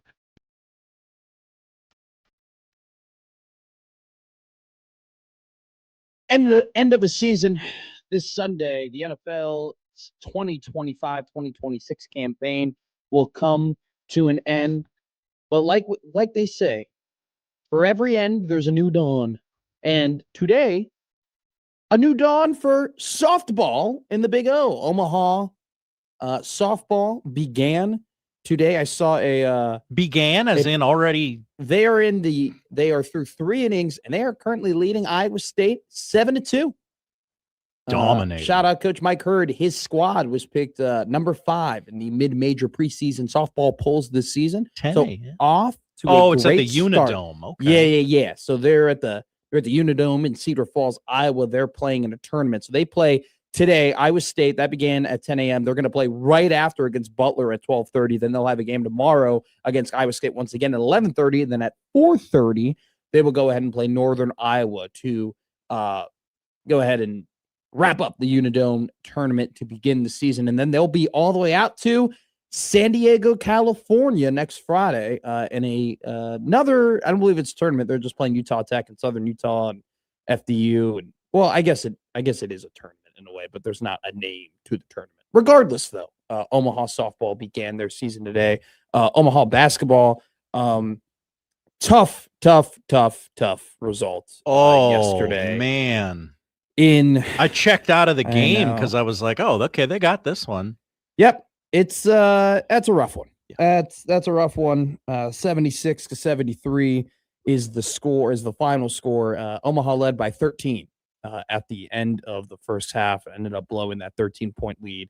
Man, you would have loved that one. That one stings, especially because Omaha had won 3 games before. And I mean, kind of this run in late January was a little reminiscent of the run that they went on in early January last season, where they just started picking up wins in the Summit League and had a ton of momentum, and just started pulling off just close wins, whether it be on the road or at home. And that would have been a big win against North Dakota yesterday. But they're going to stay out in North Dakota. They play tomorrow at 1:00 against North Dakota State. That'll be a very big matchup for the Omaha men's basketball team, because when you've been looking at a lot of these bracketology rankings, North Dakota State has been the not consensus, but typically the representative of the Summit League and all these kind of bracketology things that you might see. North Dakota State having a hell of a year. They're 19-6 on the season. They're 10-1 at home, 9-1 in the Summit League. First place, only in front of St. Thomas, who's 8-2. In North Dakota, before yesterday's game, was 7-2. They moved to 8-2. Omaha now 5-5 in the Summit, tied for 4th place with South Dakota. So big game tomorrow for the Omaha Mavericks. Also, too, big season beginning for the Nebraska softball team. They begin their season as well. I think just softball, I'm just going to assume that softball is beginning all across the country today. I'm going to just go on a limb. Everybody's season is beginning. They play. Nice use of context clues. Yeah, thank you. Call me a real Sherlock Holmes over here, Mick Sherlock. Whoa. These are some games Nebraska's playing this weekend. Yeah. Whoa. Washington is their first game of the season. By the way, Nebraska softball, for those who don't know, with Jordy Fromm, formerly known as the artist Jordy Ball, leading the pack. They play Washington today at 1:00 in San Antonio in the UTSA Invitational. And then later tonight on ESPN Plus, big one, number 10 Nebraska versus number 1 Texas. Starting off with the best team of the country on day 1 of the season are the Huskers. And then tomorrow, also on ESPN Plus at 3:30, they play Texas once again. They'll finish the tournament with a game against UTSA and against Washington. And then next week, they go to the Shriners Children's Clearwater Invitational, where they take on, listen to these teams, Josh Hodson. Okay. LSU, Georgia, Tennessee, UCF, Texas Tech. 2 of those teams I know off the top of my head were in the Final Four last season in softball. So, Tennessee revenge game. Big time. So, and those are on linear cable, I believe it would be called. ESPN2 is where the Tennessee game will be broadcasted. That'll be at 11 a.m. on Friday of next week. And then on Thursday of next week on ESPN2, during this show, I guess it'll be taking place partially, will be the LSU game. And then on big ESPN next Sunday, Nebraska softball takes on Texas Tech in Clearwater, Florida. So big starts to the season for two very good softball teams in their own rights. Like we mentioned before, Omaha softball was ranked number 5 in the mid-major preseason polls nationally. Nebraska softball just overall ranked the number 10 team in the country to begin the year. They play the number 1 team in the country, Texas, tonight on ESPN Plus at 6:05. Coming up next, we are going to talk to our very great friend from 247 Sports, Brian Christopherson, because another big weekend game in Nebraska athletics. This time, it's Nebraska basketball taking on Rutgers. It's going to be an interesting conversation about this Rutgers game because I was having a fun convo yesterday with some friends, the Super Secret Society of Young Broadcasters. Still not invited to that, by the way. There was a great debate of, does there need to be a prerequisite set of skills in order for a trap game to be a trap game? Oh, isn't that a fun convo? It really is. Like that, like what is the perfect sports radio debate topic? It's the perfect conversation to have with 4 men who are just love sports and are in some sort of journalism profession. You don't invite any women that like sports? Lauren, yes, we do have female representation. Just checking. The Secret Society. We do. But people were, we had a let's Not just say everybody can be there every week. We had a Sunday lineup yesterday, some might say. So we will talk to Brian Christopherson, though, next here on Middays with Matt. Middays with Matt on 1620 The Zone.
Now, back to Middays with Matt on 1620 The Zone. Hey, you want to go to the Omaha Supernovas game? 1620 The Zone's got you covered. Omaha Supernovas return home next Thursday to take on the Dallas Pulse. Thursday, February 12th, 7 p.m. at the CHI Health Center, Omaha. Listen all week to Unsportsmanlike Conduct for a chance to win your way to the game. We're actually cooking up a little something special maybe for next week. So stay tuned here. We'll hopefully and maybe announce that in the next couple of days. Might have a fun little interview that obviously involves the Omaha Supernovas here on Middays with Matt. So stay tuned with that. But once again, if you want to go ahead and enter in the enlisted all week to Unsportsmanlike Conduct for a chance to win your way to the game. So we're not giving it out online. I don't want my mistake to make you confused. If you want to go to the Omaha Supernovas game, at some point, USC will be giving out tickets. So, as you should anyway, because it's a great show, listen to Sportsmanlike Conduct, and maybe you could be going to the CHI Health Center next Thursday to see the Supernovas in action. On the Prairie Flower Casino hotline, 402-951-1620 is always the number. Prairie Flower Casino, play longer, win more, is our very good friend from 247 Sports, Mr. Brian Christopherson. BC, how are you, my friend? I'm doing well, Matt. How's it going for you? I'm fired up today, Brian. I don't know why. I mean, this is just it's a fun show. Like the Super Bowl just brings the excitement out of me. Are you excited? How, on a scale of 1 to 7, how excited are you about the Super Bowl? Only a 2, but I don't want to bring you down. Okay. Keep being you and being fired up about it. That says a lot about you that you are fired up about it. And I'm not saying this to take a shot. Sure. On the Bears almost getting there, but not getting there. But if the Vikings get that close ever, where they're like 1 or 2 wins from it, I really have a hard time like watching it. Like it's hard on my soul. So yeah, that shows what kind of like toughness you're made of as like just a football dude to be like, I'm all in on this. Even so, I'm gonna be real with you. It took me 2 weeks to get over it. Like I would say confidently, even on like day 12, I was still mad. I was still very PO'd about the game, and especially to how it ended, right? Because it's nothing worse than thinking, wow, you're going to win a game in overtime and then you lose it in overtime. Like that's up there with some of the most heartbreaking losses. I don't know. I just like I like these two teams, Brian, and also a little inside baseball. I do have a Seattle Seahawks to win the Super Bowl future that I placed in December. So okay, fair enough. We could be, we could be rolling in it. Somebody who could also potentially be rolling in it is Nebraska basketball. Whatever. The basketball team, I don't know, Brian, like how do you evaluate the last 2 games? Because they're losses and there's no such thing as moral victories, but they are losses and they came to 2 top teams in the country. Hell, I mean, they look like the 2 best teams in the country after Michigan whooped the crap out of Penn State yesterday and Illinois did the same thing to Northwestern 2 days ago. Like, how do you just right now, what's your vibe on the team? How do you walk away? How have you walked away feeling about Nebraska basketball after their last 2 performances? I feel good about them, but okay. I like that there can be like a middle ground, right? Like where, sure. Okay, the sky's not falling. It's what you said. They're 2 outstanding teams who, both could be Final Four contenders or cutting down the nets on Monday night contenders for that matter. Illinois looks like the best team in the country right now. They do. So you kind of put that at the front of the conversation, but then I like the way it seems like Nebraska handles these things in-house, where it's like, yeah, they're really good. We think we're really good too, and they exposed a thing or 2 that needs to improve. And, sure. and Fred Hoiberg kind of went over those things the other day. They got beat on the glass pretty bad and physically by Illinois, and even on the offensive end for Nebraska, they're not like a team known for their offensive boards, but Hoiberg said like that was their worst game of the year as far as like even attacking it, like you're going to go do it, Yeah. So I think there was some stuff in that film that guys took to heart, and I think especially that top 7 in the rotation kind of feels like they can play or beat anybody. So they're going to walk away from a game where they fell short.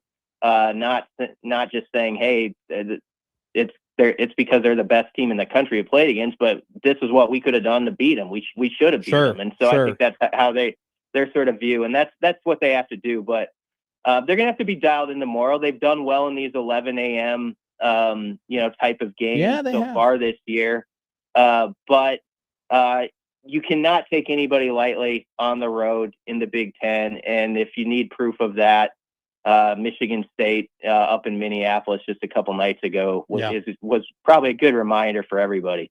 So let's talk about that, Brian, because this does have the makings of a trap game, right? It's you're coming off of 2 emotional losses. You still feel really good about yourself. You're playing a team that is very easy to overlook. Rutgers is 170th in the net ranking. They're 9-14 overall this season. You go ahead and you look at their team rankings.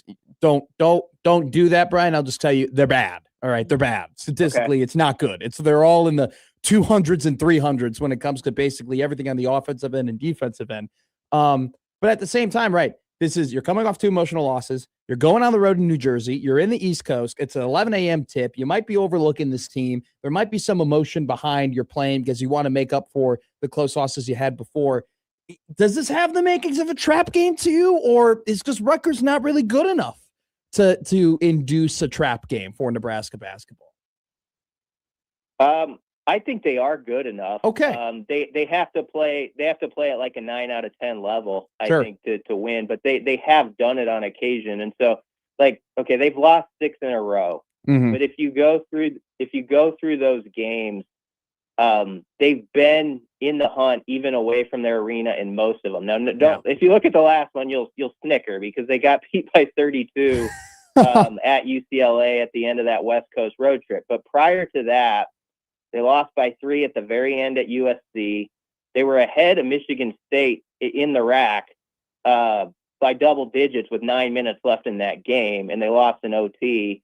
Indiana blew them out, but they lost by only 6 at Iowa, lost by only 9 at Wisconsin, who's playing really well. So point being, they're certainly capable with Tariq Francis, who's their best guy, who's had 3 of his last 4 games have been for 23 or more of taking teams down to the wire. That's just the way this league is, especially when you go into their building. You have to expect you're going to get their best shot, and that you're going to have to handle some of the things Nebraska didn't handle as well the last week. And if the Huskers play their game and play at a high level, they'll win. They're better than them. That's just a fact. But you got to go in there and put that type of performance together. I do think the extra days off have been good for this team. Obviously, Frager sped right past his ankle injury with the 20 points against Illinois. But Rink, of course, has been trying to find his shot even before the illness. I charted it the other day, Matt. He's 6 of 33 behind the arc since that Michigan State game where he hit 5 threes in the first half. And so they have a lot of confidence he's going to find it. But, that's such a big part of this finish for this team is Rink being that guy and sort of being that weapon on the offensive end too. And so tomorrow would be a great day for that to start to sort of move the needle on that as you try to get better into March. Brian, let's talk about some big picture college sports things, and let's move a little bit to college football here, actually, because so I saw on Twitter did you see this tweet? The Big Ten is selling shirts to celebrate back-to-back Big Ten national champions. Did you see this? I didn't see that. Okay, so basically they're selling trifecta shirts for fans of the league, I guess, to celebrate Michigan, Ohio State's, and Indiana's back-to-back national championships in football. And it's funny and it's dumb, and I can't imagine anybody would actually go ahead and buy that unless they were doing it ironically, right?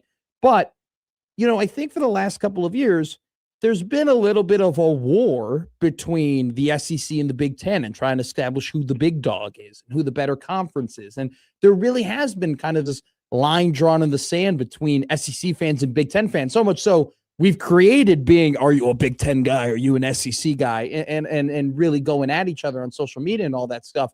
Do you think that's over? Do you think Indiana's national championship has kind of just put that to bed and we are just all kind of kumbaya? Like, the Big Ten is the best league in football right now? that's what people are saying right now. But you know this well enough, Matt. By the time you work your way to August, and the first preseason poll that comes out, and I'm probably already on your way too early top 25. I bet you there's an overabundance of SEC teams in comparison to Big Ten teams. Sure. But if there's not now, by 6 months from now, that'll be the case. And that's why I'm not saying I'm a fan of. I don't even know exactly what the Big Ten sort of proposal is for a future playoff. Like, you know, you kind of hear this like 24 team talk and things of that nature, and people kind of joke on the Big Ten about it.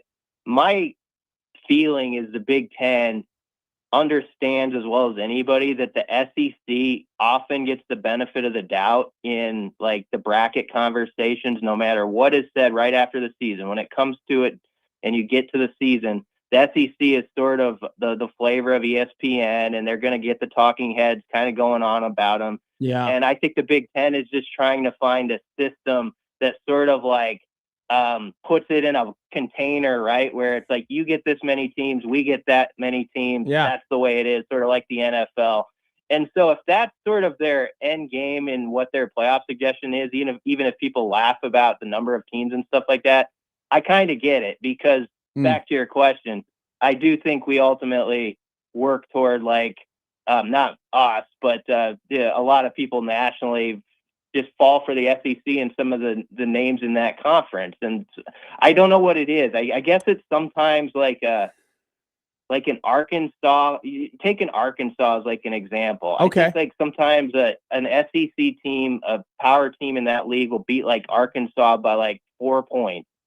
Yeah. And they'll get a lot of, it'll be fine. It's like, hey, that's tough. That's a tough league. You beat Arkansas. And sometimes I don't feel like the same is applied to like if a Big Ten team beats like Northwestern by 4 points. You know what I mean? I totally agree. The name doesn't carry the same way for whatever reason. It's almost, dude, Brian, that's spot on, because I've thought this too, where it's like, let's say Penn State almost loses to Minnesota. We go, wow, Penn State, they're worse than what we thought, right? But then Georgia almost loses to Mississippi State, and what do we say? Oh, Mississippi State, they got a pretty good team. I mean, that's a tough team to beat, right? That's wow. They're able to go toe to toe with Georgia. I mean, you got to watch out for Mississippi State. That's not an easy win. It's a total double standard. Yep. There's something, and we could get you gave a great example there with the two names you brought up. That's another one. Like you could probably go through like 4 or 5 of those type of names. Sure. And like how much credit have we given Kentucky over the last couple of years? Like probably too much. Probably too much.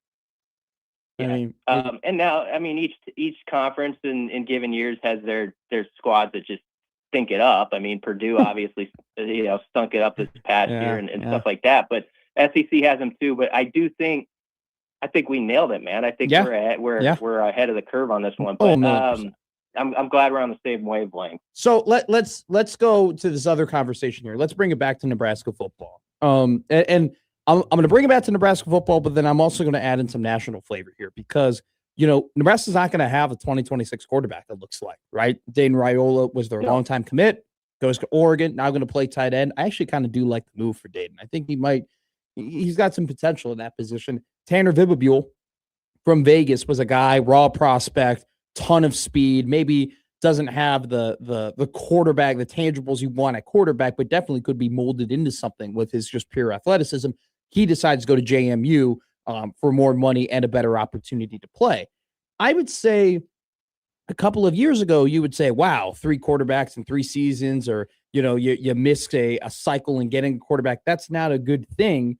But look at what Indiana's done, right? They go from Tanner Rourke from Ohio, then they go to Fernando Mendoza in Indiana. Now they got Josh Hoover's coming from TCU. It's just this kind of the norm now in terms of is the depth you have maybe at the quarterback position less important now in college sports because you can just invest and have a quick fix at QB? I think the depth still really matters to that, like top 2. Like you've got top 2. Like you have, like, 2 that you feel pretty reliable about. Like if you're gonna get 5 in your room, which Nebraska almost had and thought they were gonna get, that's like a cherry on top to me. Like that's just like you have like an extra safety net below you in case it's just one of those really injury plagued seasons. And so I understand. I mean, what happened here with Vivable, that's one of those names you just say fast because you don't know if you're saying it right. Totally right. Vivable is that, I think James Madison maybe had a little extra coin still in the bank and wanted to add him to the competition. And Nebraska had spent and feels good about what it already has, in Calandria and Kalen joining Latif in the mix. And so Nebraska's probably on paper in about as good a spot as most teams in the country could be at that position. Yeah. Just off the fact that you've got three guys who have power conference starting experience. You'd have to go through and look at who actually would have that, but I bet it's kind of a short list that could claim that. And so that's good. It seems like it can be a legit competition, even though I know there's going to be more buzz and for fair reason about Calandria, but that Danny Kalen is going to have the right mindset as just a good team guy and is going to push that thing forward. And Latif seems built that way too. So I would say, all told, when you think of and I'm getting away probably from your question, but 2 or 3 weeks ago when Minchie, changed course 3 or 4 weeks ago, and then within a day they had Calandria and then Danny Kalen came here. I thought that was as good a solution as Nebraska could have. And obviously the Vivable thing would have been nice just on the back end, but I don't think it's going to really matter long-term to this program or at all, to be honest. Yeah, it's one of those things where I think, it just indicates once again the changing landscapes of college football, where it's like if you were to go a whole recruiting class, Brian, and not get a quarterback, we'd go, what the hell? What's wrong? And now we kind of go, if you got 2 or 3, you're kind of set. And even if you don't have that, then you go ahead and you go, well, I guess we'll just go in the portal and invest and go ahead and get a guy. One last question for you here, Brian Christopherson, 247 Sports. Spring ball is coming up pretty soon. I mean, we're kind of way ahead of schedule of where we typically are. The spring game going to be in late March as opposed to it being in late April, I guess. So I don't know. I haven't been keeping up with it. Do we know what the official start date is of spring ball? Do we have that? The date I heard was February 21st. Okay. To be safe about it, we're less than 3 weeks away. Yeah. Yeah. So I mean, it's right around the corner. My question is to you, Brian Christopherson, are you preparing in your mind some spring headlines? Are there things that are on top of your brain here that you're really looking to find answers about or address? Is this just what's going on in your head about spring football might be the easiest way for me to ask this question.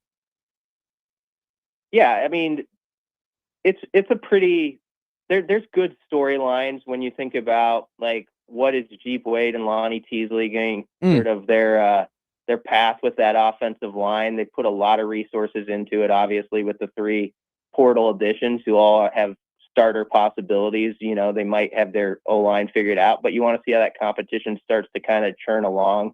I'm interested in some of the new portal guys, if we'll talk to a few of them. Owen Chambliss, I think, was one of the most important gets, who follows Rob Orich from San Diego State and is your centerpiece at that linebacker spot. Dwayne McDougal, I think, is probably not talked about enough on the back end at safety, that I think can be a real mentor in that room. He was actually a mentor to Owen Chambliss because McDougal goes back with Orich to actually Idaho before San Diego State. So he'd be a guy I'd like to talk to. And then, I mean, I know Calandria is kind of the favorite in the public mind, and I think he is. But I do think we have more of a QB competition than we've had probably since Scott Frost's first year, where you actually could say, well, anything could happen, at that spot. And we've heard about how Calandria sort of has this it factor in the right away when he stepped foot on campus, rules he's our guy. Yeah. And you kind of want to hear him up front and see what he sounds like as kind of, trying to own that spot here in Lincoln as a senior.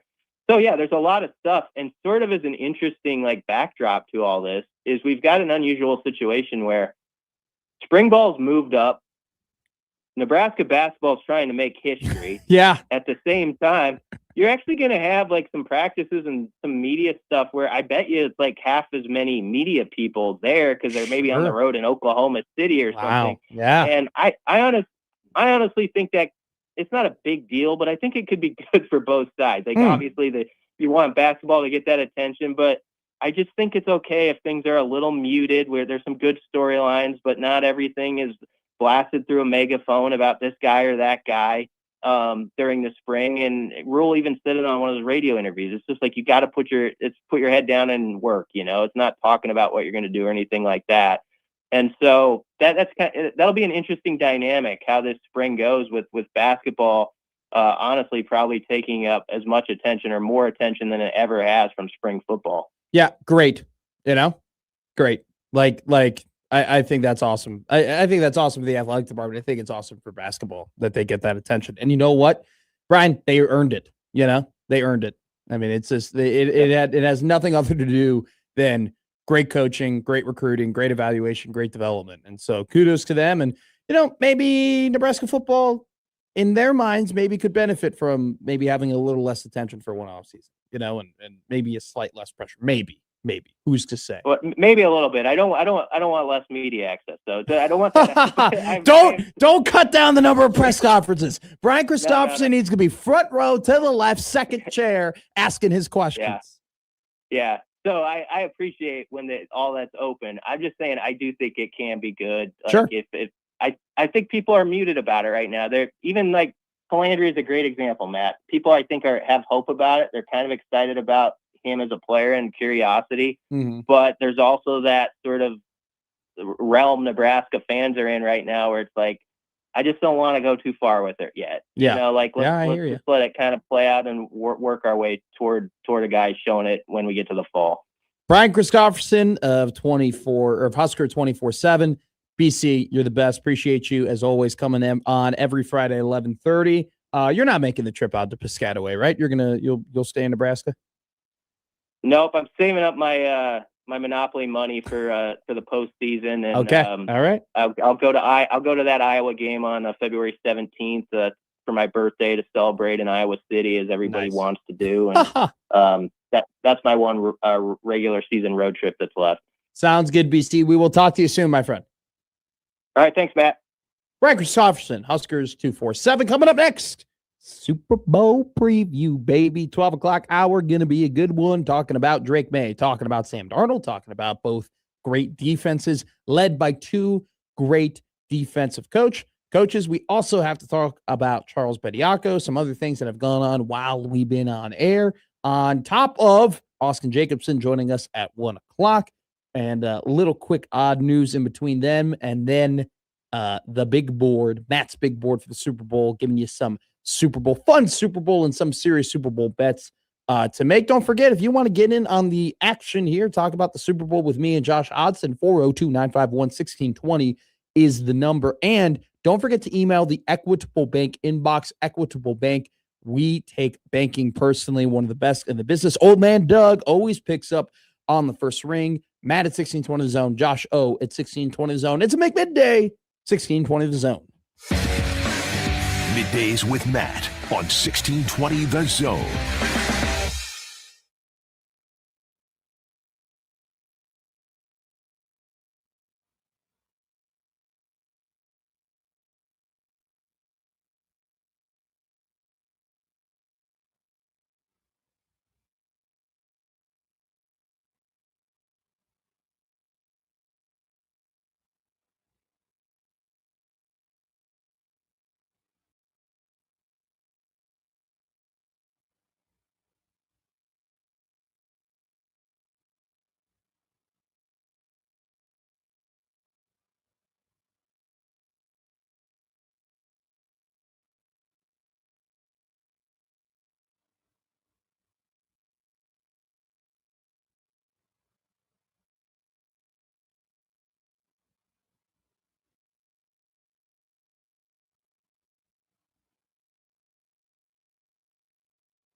Now, back to Middays with Matt on 1620 The Zone.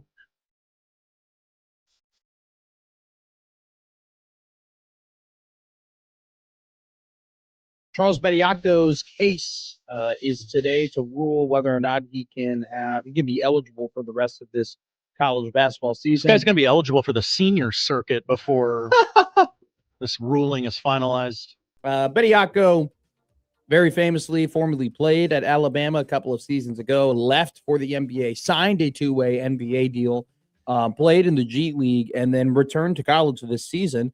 There was a temporary restraining order granted for Bediaco to play while his hearing was. So basically, the NCAA denied him eligibility. Then there was a lawsuit. Then there was a temporary restraining order cited so he could play while they were figuring this out. We then found out that the judge who was going to be on this case was an Alabama donor. Okay. And that was the same judge who granted Bediaco the temporary restraining order for him to play. So the NCAA basically asked, hey, we want this judge who clearly is an Alabama donor with biases to no longer be on this case. So this hearing, which took place today, and it started at 9:30, was actually supposed to take place much earlier than today, but they had to get a new judge. So now the hearing occurred today with a new judge who's not an Alabama donor, and no hearing or no ruling. We don't have a ruling right now in terms of whether Bediaco will be allowed to play the rest of this season. Nick Kelly, who is on Twitter _Nick Kelly, he is a Alabama football basketball beat writer for all.com, or AL.com, so Alabama.com. He's also a Heisman voter. He tweeted out the Charles Bediaco hearing had it all today. Mention of a Dothan peanut farmers, talks of Diego Pavia, even a mention of Chick-fil-A. Pavia. All but a ruling. Grok, who is the AI bot on Twitter. Grok was there? Grok is saying, or at least tweeting out, that there will be a ruling at 4. I don't know if that's a trusted source, but I don't know. I haven't seen any like writers say if there's going to be a ruling later or anything like that. So we will keep in touch here. But just the main update here. The main update is Bediaco's trial, which would completely alter the fabric of college sports as we know it if he were allowed to compete this season, because he would be the first player ever to sign an NBA contract and then be allowed to play college basketball. His hearing took place today to determine whether or not he can continue to play. No ruling has been made yet, so we will keep you updated. A big story came from this ruling yesterday, which was Greg Sankey in an affidavit said, I respectfully ask the court to uphold the NCAA eligibility rules challenged in this case. So, yeah, Greg Sankey, who's basically telling the courts, I don't care that Alabama is in my conference. I do not care that Charles Bediaco plays for an SEC team.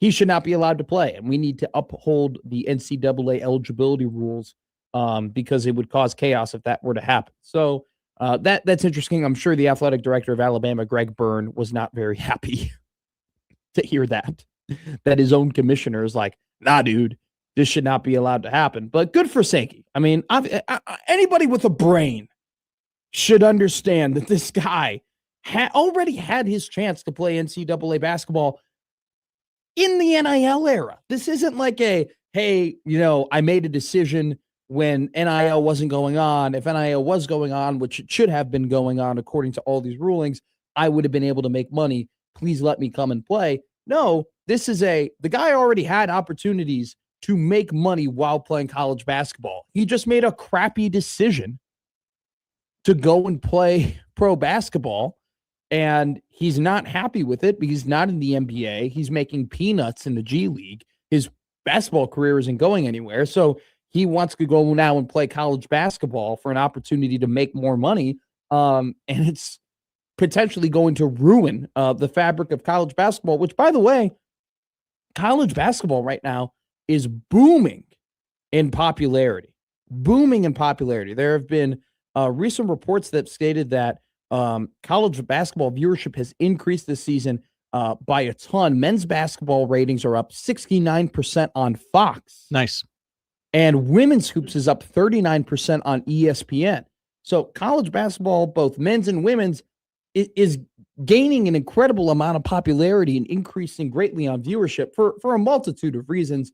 The distribution of college basketball is chef's kiss. I mean, the SEC network has games on, the ACC network has games on, ESPN, ESPN2, FS1 always has a game on, the Big Ten network. You also got to think about Peacock, right? I mean, you go on the Peacock sports page, right? There's about two Big East games and a Big Ten game almost every night. I mean, it's one of those things where you're always a stone's throw away from a college basketball game, which, in this day and age, the more you have, better. And then on top of that, like, just think that college basketball, because of the increase of disliking the NBA, has become a more palatable form of basketball to consistently watch game in and game out. In the highest form of basketball, right? In the highest forms, an NBA game, the highest form of an NBA game, which would be like Game 7 of the NBA Finals, will always be more aesthetically pleasing than a college basketball game, the highest form of a college basketball game. But from a game-to-game perspective, with injuries and back-to-backs, and sometimes players aren't even trying, and load management and all that stuff, like the NBA from a game-to-game perspective isn't as great as college basketball, in my opinion. I just think with college basketball, you have less games, which means they have more meaning.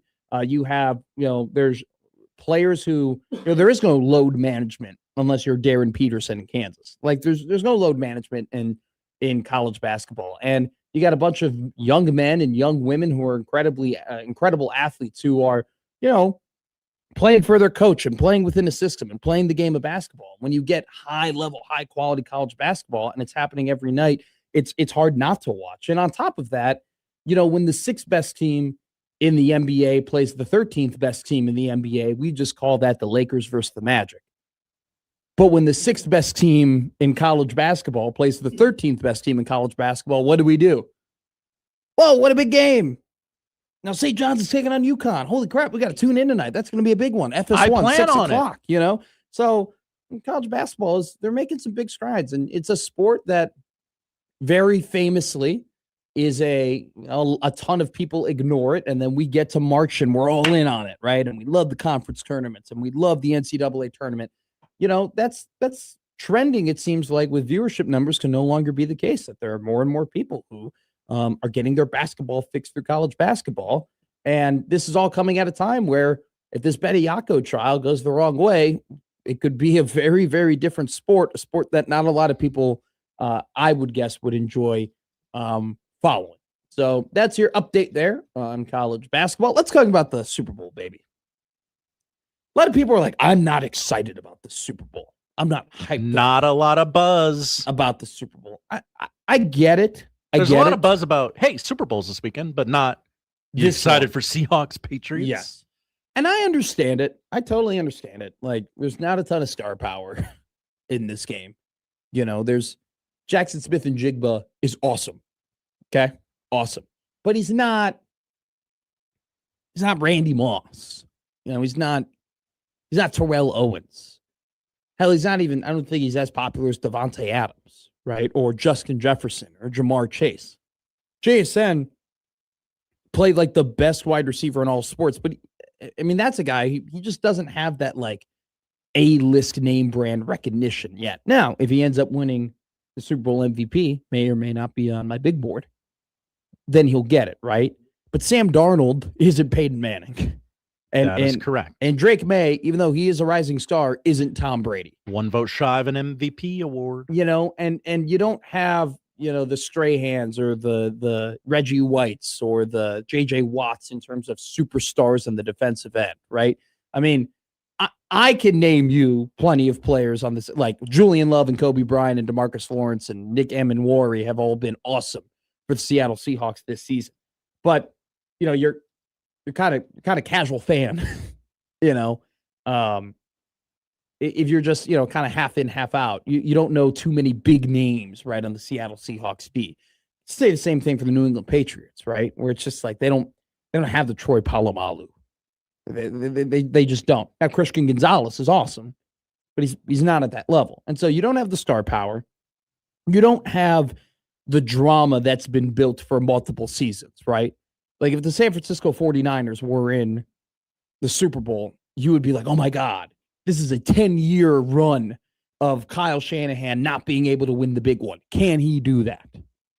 Can Brock Purdy be a Super Bowl winning quarterback? Or if Kansas City makes the Super Bowl again, you go, oh my God, can the dynasty continue? Or if the New England or if the Buffalo Bills were in the Super Bowl, you'd be like, oh my God, can Josh win the big one? I want to tune in to see if Josh can win the big one. You don't have Peyton Manning in his final season. Can he ride off into the sunset? You don't have Ray Lewis in his final season. Can he ride off into the sunset? You don't really have that. What happened to that suit? It kind of is just it's more of a random matchup than we've seen in years past, right? Philadelphia versus the Chiefs last season, right? That was a great storyline. Can Philly have their revenge? Can they win the Super Bowl that they probably should have won a couple of years ago? Can the Chiefs do what no one literally has done before, which is win 3 Super Bowls in a row? You were captivated by that. You don't really have that in this one. The Seahawks have a great defense. They made a really good addition of getting Sam Darnold, and it's funny, Sam Darnold's in the Super Bowl, and he had his best game of his career in the NFC Championship game, and there's still people being like, well, I don't know. No, I know. I think he's pretty good, Like, they're kind of normal. The New England Patriots, they're back, but it ain't the same Patriots. It's a very different team. And then you have Patriots. And then you have, the storyline, which has become a big storyline, which is they didn't have a great schedule, right? They played the easiest schedule in the NFL, and they got a lot of injury luck, heading into that AFC Championship game with Bo Nix being out. If Bo Nix plays that game, Denver probably wins that game. Bo Nix probably doesn't make that mistake Jarrett Stidham made, which was fumbling the ball, causing that touchdown. So it's kind of one of those things where it's like, yeah, the Patriots are good, but some people look at them as a paper tiger. So you don't have that proper buildup. I'm excited about this game. I am, because I like the Seahawks. I have liked the Seahawks all year round. I think this defense. Do you like him, or does Matt McFuture like him? No, I liked. Okay, Matt McFutures was an indication that I did like the Seahawks. Okay. The fact that I was willing to put money behind it was the indication of I really enjoy watching this team, and I enjoy watching good defenses. And I think they have a lot of really good scores. Like Julian Love, man, there's a good cornerback in New York for the Giants, and they kind of just, whatever. And he finds his way onto this team, and he's playing great football. Devon Witherspoon, Devon Witherspoon played at Memorial Stadium a couple of years ago. The hell of a cornerback. Do you know what he did? Shut down Trey Palmer. That's what he did, along with Sidney Brown, who got drafted in that same draft to the Philadelphia Eagles. That's a dog. That's a player. I've liked this team. I love the Sam Darnold story. I love an underdog. I love a guy who's been doubted. I like a guy who's been kicked to the curb and says, no, no, no. Right? I love, and I also, too, I love when, the football nerds looked at Sam Darnold and they're like, why won't this work out? Well, he's got everything I think makes a good quarterback. Why can't he be a good quarterback? And they end up being right, I like this team. This Seattle team, man. They're a great team. They're a great team, and they played in a really, really hard division and came out of it. It ain't not easy playing the San Francisco 49ers twice a year. It ain't easy playing the LA Rams twice a year. And they were able to not only get out of that division, but then beat them twice in the playoffs. They had to play those two top teams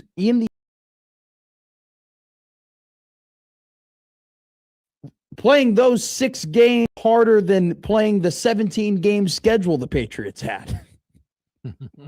I'm being sarcastic, but you get what the point is. This team has played really, really good teams. They've played a great brand of football. I think they have a good story. And, Mike McDonald is another guy that, we go through these hiring processes and we fall in love with these offensive coordinators. We fall deeply in love with the LaFleurs and with the McVays and with the Shanahans and with the McDaniels and with the O'Connells and with the Mike LaFleurs and the Joe Brady's. We fall in love with these, innovative offensive minds like Ben Johnson. And yet we look at a DC hire like Mike McDonald and we go, oh, it works out. No, it worked out, man. Guy's a great coach. Guy knows how to call defense. Guy knows how to set up a defense. And that defense for Seattle's awesome. And then you look at the other side of the ball, with New England. It's one of those things where it's like, I think people were ready for the long nap, for the long hibernation of the New England Patriots. I think a lot of people were ready after being in the biggest games and being in the spotlight for 20 years for them to be gone for a while. And you can say what you want about Robert Kraft, man, but they were offered 3 first-round picks from the Minnesota Vikings for Drake May. Minnesota Vikings offered the New England Patriots 2 picks in that draft and a pick in the next year's draft. And New England said no. They said no. Do you know how many teams would have said yes to that? You know how many teams would have been like, 3? You're going to give us 3 first-round picks? Okay, we'll do that. Yeah, I mean, we like Drake May, but 3 blue chip prospects. Hell, we'll take that. They said no.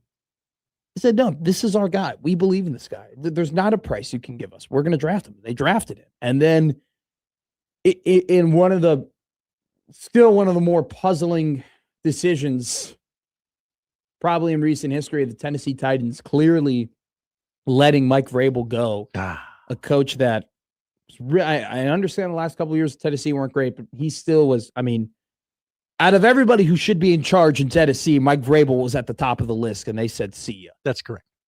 And, then he goes to Cleveland, working under Kevin Stefanski. And Cleveland had Mike Vrabel in the building and didn't think, man, probably ain't working out with Stefanski at the end of the day. Maybe we should just make Mike our coach. No, they had him in the building. He left the building. He went to the team that he played for and won a Super Bowl at. And he, in his first season as a head coach, leads them back to where a lot of people thought it would take them a while to get back to. So I understand from an interest perspective, maybe on the naked eye, this is a meh Super Bowl, or the matchup is uninteresting to you. I don't know, man. Everything I just laid out to you sounds pretty damn interesting to me. Sounds pretty damn captivating to me. It's something to me that I like the interwoven storylines and the fact that just a lot of these guys had to overcome a lot of doubters. Mike Vrabel got fired. People didn't really bat an eye when Mike McDonald got hired. Sam Darnold got kicked to the curb by 2 different franchises. That is what we're going to be talking about Monday. One of those fill in the blank overcame fill in the blank. And also too, I love defense. Shocker, considering where I grew up. Where'd you grow up? Grew up in Minneapolis, Minnesota. I'm just going to start making up different places. I grew up in Hoboken. Back in Albuquerque, New Mexico. I just loved my Lobos and loved how they played defense. All right, coming up next, we'll go ahead and talk about the game. I talked about the storylines of the game, but coming up next, we're going to talk about the actual X's and O's and things that you should watch for. Hopefully take a couple calls, read a couple emails, read a couple tweets. 1:00, Austin Jacobson of Her Dat Sports going to come on, talk some high school sports along with the Super Bowl. 1:15 after Austin's interview, we'll do quick news, and then we will do the gambling segment, Matt's Big Board for the Super Bowl here on Middays with Matt.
Now back to Middays with Matt on 1620 The Zone.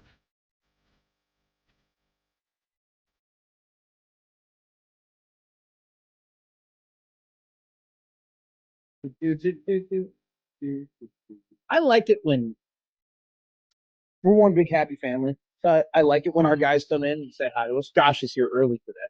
I love when someone during a break pops in and says, I do. Hey, guys. But then also there's the adverse effect of, I haven't checked Twitter. So I don't know what's going on. By the way, Twitter, like, people get really annoyed at me because I have do not disturb on. And so Wow. it's hard to reach me. You can't call me. But the thing is that the reason why I have DND on is because I just have so many notifications on my phone. And I mean, with the amount of, it's my fault. I'm not important enough to have two phones. Okay. I'm not. But with the amount of notifications that I do get and the constant buzzing, the zzz, like, it would be nice to have one personal phone that I don't need to have on Do Not Disturb, and a work phone where I can just put that on DND and see all of my notifications. Am I out of pocket here? Go ahead, lay it in on me.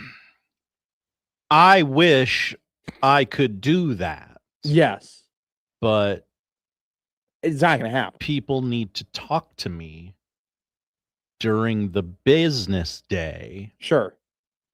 So I allow that. Now, you've drawn a nice line in the sand for yourself, and I respect that. Okay. Damn it. Whoa. If I didn't have Do Not Disturb on, I would have seen this. We might get a call in. Satilli Watch. We are on, and that's Satilli Watch. Here on 1620 The Zone. He is at the Super Bowl. The phone's ringing. The phone is ringing. Oh my goodness, it's happening. It's happening.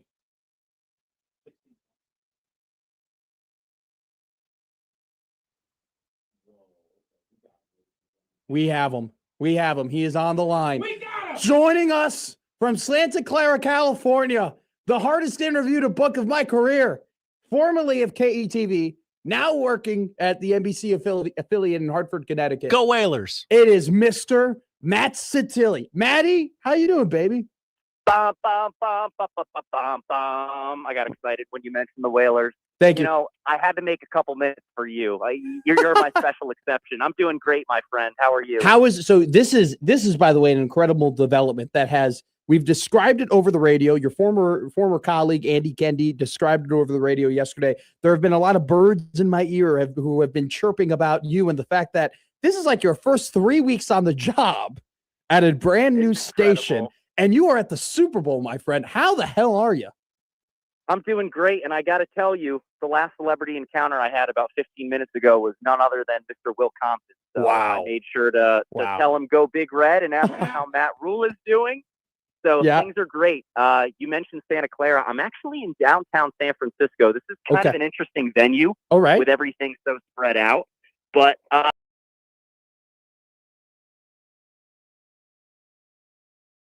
things are good. As you mentioned, I'm still learning people's names. They're asking me to perform tasks for software and hardware that I don't have installed on my laptop yet, but this has been unreal. How is the feeling down there? Because, you know, here from the outside, right, there's a weird kind of vibe in terms of, yes, it's the Super Bowl and it's a big event, but like these teams aren't wildly interesting to most people. How is it their boots on the ground? How is the media feeling about the people who've been covering the season all year long? How are they feeling about this matchup between these two squads? Well, I'll tell you, Matt, it's kind of interesting because we got in yesterday. At this point, Radio Row has been going strong for a couple days. Opening night was on Monday night, of course. Yep. For me, I'm taking it all in, and it's the best Super Bowl and the worst Super Bowl that I've ever attended. I can tell you that. But there's a sense from the New England media corps that they're excited to be here. Yep. This is nothing out of the ordinary for them. But, man, to have Mike Vrabel go from taking over a 4-win team and leading them here, it's cool. It looks like people are going about their everyday lives because of the kind of city San Francisco is. So maybe you wouldn't have that same buzz as you would in an Atlanta or in New Orleans or in Indianapolis. But I'm feeling it. There's warm air. Yeah. There's good excitement in the air. It's all good over here, my friend. Have you encountered any longtime veteran New England media writers or radio people who are like, yeah, this is another day in the park for me, you know? Like, have they kind of expressed a little bit like, come on, kid, this is your first one. This is my 11th. Yes. I sat down with Tom Curran of NBC Sports Boston yesterday. He said this is his 23rd Super Bowl. He's only missed 2 since 2001. And yet he was still willing to make some time for me. So people have been willing to take me in under their wing and show me what it's like to cover a Super Bowl. It's crazy, man. Yeah. It's incredible to be here. So I'm assuming this is first one for you, right? This is first time you're down there. Okay. So what is your plan for the big game? And what is there anything that, because you very much, like, what I love about you, Matt, is that, like, yeah, you're a professional and you're a broadcaster, but you're a fan. You love sports. Like, you'd be shocked how many, sportscasters there might be who maybe not have that love and that passion. You definitely do. Is there anything that you've been experiencing and that you might experience that you're like, as a fan, I would never know this, but now that I'm here, I'm like, wow, this is incredible. I apologize. I'm standing outside the Connecticut Yankees. We're getting ready for a shoot right here. Okay. Of course, we had to find a spot called Connecticut in San Francisco. Sure. Plan for the game is still up in the air. We were sent here, and they were told us to spread our wings. And it's interesting. They really have sent us here with a focus on digital content and putting out a ton of videos on social media. So you'll get a chance to experience it with us there. Okay. And we're staying about halfway in between San Francisco and Santa Clara. So the opportunity is there. We do have credentials. The question is, where can we get the most access? Because the NFL is already locked down as it is, and then you turn it up another notch for the big game. But it's just really cool to see all the journalists who have been there, done that for like the 23 years that I mentioned, and see how they operate and just get a chance to ask them, hey, what's the coolest part of covering this for you? What was your first Super Bowl experience like? How do you navigate all the craziness of all the travel and logistics? Because as you know, with a travel trip, the hardest day is day one and just getting your boots on the ground and filling out where you're going. And everything is so spread out here. So we're trying to take stuff one step at a time. And I'm also reminding myself to take a pause and soak it all in. Dude, awesome. What is the official, because I'm if I was a professional broadcaster, I would know specifically where you work at NBC and your channel. So where are you specifically now posted at, Matt Santilli, formerly of KETV? I am based in Hartford, Connecticut at NBC Connecticut. The call letters are WVIC, and really excited to be back home. I miss Omaha dearly. Omaha is now my second home, but there is no place like home. So it's great to be here. And now I'm all the way in San Francisco. I couldn't be farther from home. Hey, you deserve it, man. You're the best. Always appreciate talking to you. Always appreciate our friendship, my friend. Hopefully see you back here in the Big O. I'll let you to it. You got bigger things to do than to call into Omaha radio covering the Super Bowl on your new job. But congratulations on all the success, my friend. Appreciate you as always.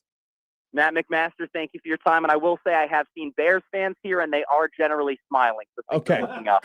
Good. Typically not the case, Santilli. Typically not the case. Hey, we'll take it where we can get it, right? Absolutely. Talk to you later, Matty. Have a great day. You too. They're just happy that those Bears fans are that they're in a warmer climate. Happy to be here. Matt Santilli. What a guy. He called in. What a man. What a man, what a man, what a man, what a man, what a man. We had a Super Bowl reporter. We did. On with us. Look at us. We're getting the streak stays alive. However, in middays on 1620 The Zone, it is the first man we've ever had. Whoa, at the Super Bowl. Shoot, I'm sorry. I always did this thing where I got women who were covering the Super Bowl. And had them on the show and never brought it up with anyone. Okay, good for you. Stick it to the man. Yeah. This time we stuck it to the Matt Santilli, if you will. So joining us from Super Bowl, that was great. That was awesome. He's a dude. Can you hear you heard how happy he was? He seemed very happy. He seemed so happy. It's like, yeah, all these old timers are talking crap to me. I don't care. I'm at the Super Bowl. I'm here. I'm and he's from that area, and so happy that I don't know. You go back and you work back home. You work for NBC, man. That's no small potatoes over there for Matt Santilli, working his way up in the world because he's a pro's pro. All right, let's talk about the game specifically. Seattle versus New England. Coming up at the 1 o'clock hour, we'll do some fun bet stuff. But today, let's just talk about the game in its own right. The game. I saw something on Twitter yesterday that there's a lot of money coming in on the Seattle Seahawks to win this game, and I think there are multiple reasons for that. First off, I mean, if Sam Darnold plays the way he played against the Rams, I don't I really don't see a way that they lose this game, because I think that's kind of like the canary in the coal mine a little bit of, that guy, even though he's had a great year and played at a very high level throughout the regular season and the playoffs, you've seen him collapse a little too much in his career for you not to think that that's no longer there. It's a little bit like the boy who cried wolf. Like it's happened so many times that it's just you're not going to ignore that that's a possibility it can happen. And granted, maybe he's deserved the right to look past that, and I think I've looked past that plenty this season, but that's always there. I think that you've had two overperformers on both sides for both teams this entire Super Bowl.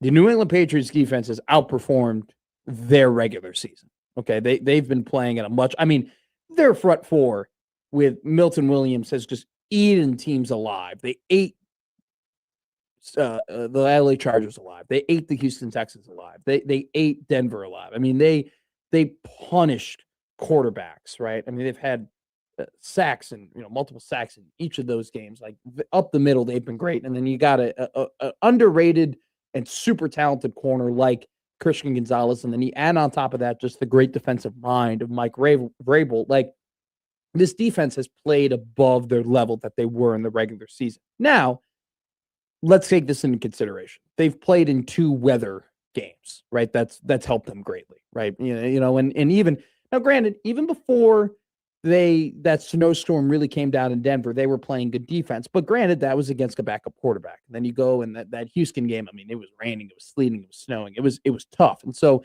they've benefited from the weather.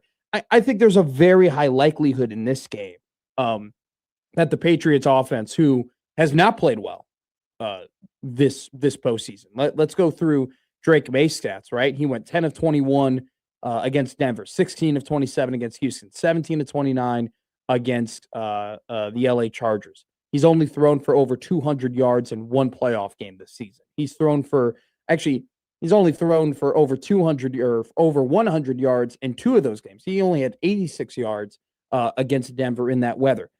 He's thrown for 4 touchdowns and 2 interceptions, right? He's taken 15 sacks. His sack percentage in these playoffs have been 15% or higher. So this offense for New England has not played up to the level that we've accustomed them to playing. And granted, it's because they've played 3 defenses, 3 very good defenses, 2 of which have been elite defenses in Houston and in Denver. And so that was kind of the conversation of, well, what happens when they play better teams? How will they look? Well, they haven't looked good when they've played against good D. The thing is that their defense went above and beyond in those games to eventually help them winning. So, it'll be very interesting to see, can the New England defense keep that up, and can Drake May in this offense, pick it up another level. If I had to make a prediction here, I would predict that the New England defense is not as good in this Super Bowl as they've been in the first 3 games, but the Patriots offense is much better. And look, we got to talk about it. I mean, the weather is going, it's not going to be a weather game tomorrow. Okay. It's going to be a pretty, Sunday. It's going to be a pretty, or sorry, Sunday. It's going to be pretty pleasant. Like, this New England offense is going to be like, oh my God, we can play football now. This is incredible. Now, what can New England do on the defensive end that might allow them to continue their success? I'd say this, like, 12 personnel is really big for the Seattle Seahawks. They love run and play action out of 12 personnel. I think the underrated part of the Seahawks offense in the back half of the season, including the playoffs, has been the run game. Kenneth Walker has found his stride and kind of found his rhythm. They were not running the ball well to begin the year. They were in the bottom third in EPA for a good first half of the season. They've now kind of figured out the run game. And so the fact that they've been able to have that next to Sam Darnold, kind of relieve the pressure of Sam Darnold, has been great. And we got to talk about Jackson Smith and Jigba. And offensive player of the year, and had an incredible season, playing like one of the best wide receivers in the league. But here's a great stat for you, Josh. So the league average for what percentage of the time players are open downfield farther than 10 yards is 10%. So 1 every 10 passes typically that are 10 plus yards down the field, the wide receiver is wide open. For the Seattle Seahawks this season, That percentage for them is 20%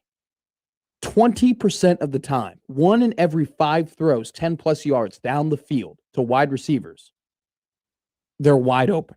Why is that? It's because of the attention that Jackson Smith and Jigba brings to defenses. You have to have multiple guys that are just locked in on him, and his just presence and the way that he runs his routes, it pulls the attention of the defense. And then, with a great coordinator who's going to be a head coach in Clint Kubiak for the Seattle Seahawks, he's been able to scheme up easy throws for Sam Darnold, who can make those. So it's one of those instances where they've not only been using JSN as a great piece in his own right to produce, but also to allow others to excel. And if they can do that against New England, that is something that the Patriots have not really have to face in their 3 playoff games, right?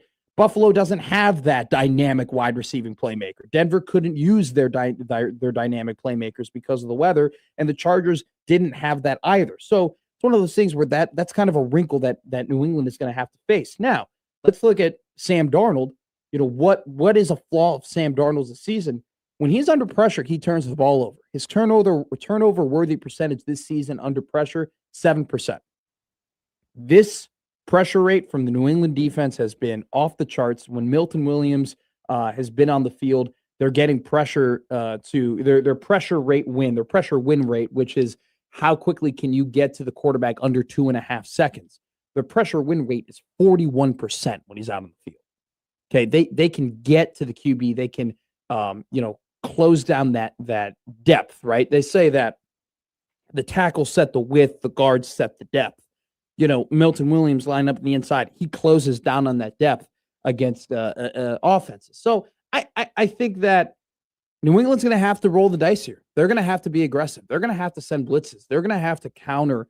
When Seattle will be interesting, do they spread the field more often in terms of their formations to not allow the Patriots to be aggressive on blitzes? We'll see.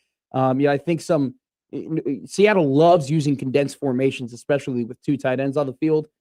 When they're not condensed, right? So when you're spread out, it's hard to send that pressure. When you are condensed, you can send that pressure from different spots. So I think the key for New England, pressure on Sam Darnold. The key for I think Seattle is obviously, your defense has to hold serve. And then, that run game. What does that run game look like? I mean, if you allow this defense can kind of pin their ears back on Sam Darnold, they're going to be able to get turn the ball over. Now, a key thing here, though, is we talked about Jackson Smith and Jigba and his ability to singularly make plays on his own, but also in particularly, open things up when going against zone because so many guys have their eyes on him. We've seen this statistically proven. Like I said, they have the highest wide open rate amongst wide receivers, 10 plus yards down the field, in part because JSN's ability to drag people's attention away from other wide receivers. Does New England roll the dice and play man-to-man with Christian Gonzalez and Jackson Smith and Jigba? Is that something they're willing to do? Are they willing to put Christian Gonzalez on an island, and which would allow them to bring pressure to the quarterback earlier and more often? Is that something they roll with? It'll be interesting. It'll be interesting to see the chess match that is going to go on between Clint Kubiak and Mike Vrabel. It'll be interesting to see, what does Josh McDaniels have in store? Coordinator of the year for the New England Patriots. I mean, this is talk about disguise and look. Seattle Seahawks all year on defense have been one of the best disguising teams. They don't really play a base defense. They don't, because they just have freakazoids, especially Nick Amenwari all across the field, and a lockdown corner in Devon Witherspoon, and also too, DeMarcus Lawrence having a renaissance, kind of in the final season of his career, being such a dynamic pass rusher. So to me, this is why I'm like, this is such an interesting game, right? Because you have 2 really good defenses, 2 offenses that have shown at times they can be super dynamic, and just great coaches across the board, top to bottom in this game. So I'm going to go with Seattle. I believed in the Seattle Seahawks team all year. I really have. I believe in defenses. I believe in just lockdown cover corners. I believe in versatility. They can just with the size and the speed and the strength that they have Seattle can just kind of run anything that they want. They've been one of the Texans defense statistically better than Seattle. Seattle second. They've been dynamite all year. Feel like in these Super Bowl games, you're pretty good. You're pretty well off taking the better defense. You really are. Historically. So I'm going to roll with Seattle. I'm going to roll with Sam Darnold. I know Sam Darnold has given you reason not to believe in him, in his ability to win big games, but not in 2025 and 2026. He's given you reasons not to believe in him in 24 and 23 and 22 and 21 and 19 and so on and so forth. But this season, these last 22 weeks or however many there have been, he hasn't given you a reason to not believe. He's actually given you every reason to believe in him. And that final reason was when he carved up the LA Rams and led the Seahawks to this Super Bowl game. So give me Seattle, give me Darnold, give me JSN to win the Super Bowl MVP. That's my pick, Josh Schatz. Whoa. I like that you said his name correctly, unlike Drewski. Yeah, that last was night tough. at NFL. You don't think that was on purpose? I do think that was on purpose. Come on. I got a lot of questions about this Drewski guy, and I don't think I'm going to get any of them answered. I think he's really funny, but I think he used to be funnier. You got to stick to the script, Drewski. Yeah, that's not his thing. I am also picking Seattle. Yes. I'm going to pick them to win close because I want to believe that I will get an entertaining game on Sunday. Oh. Okay. I don't have a lot of like X's and O's analysis like you did. That was good. That was good. Thank you. I liked what you did there. Thank you. We went deep. My pick is more vibes based. You're probably going to pick it correctly then. I mean, I'll go not 28-24, although that'd be funny. If that hits, I'm a very rich man. Are you going to bet that? Yeah, I'm going to bet that plus 35,000. Hell yeah. I'd be an idiot not to. That'd be a great segment. You'd be an idiot if you might be an idiot. You might be an idiot. John text in. Hi, John. 60 degrees in San Francisco. Big whoop. It was warmer than that in Omaha yesterday. Hey, we are in false spring, buddy. That's right. Monday, 70. Oh my God. We're flirting with 70. And then we're going to wait for winter 2, buddy. Winter 2 is going to kick our butt. It's going to kick our ass. Yeah. Alrighty. J-Man goes 16-20. Stick to the script, baby. We're not sticking to any scripts around here. Coming up next, I don't know what we're going to talk about on Middays.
Now back to Middays with Matt on 1620 The Zone.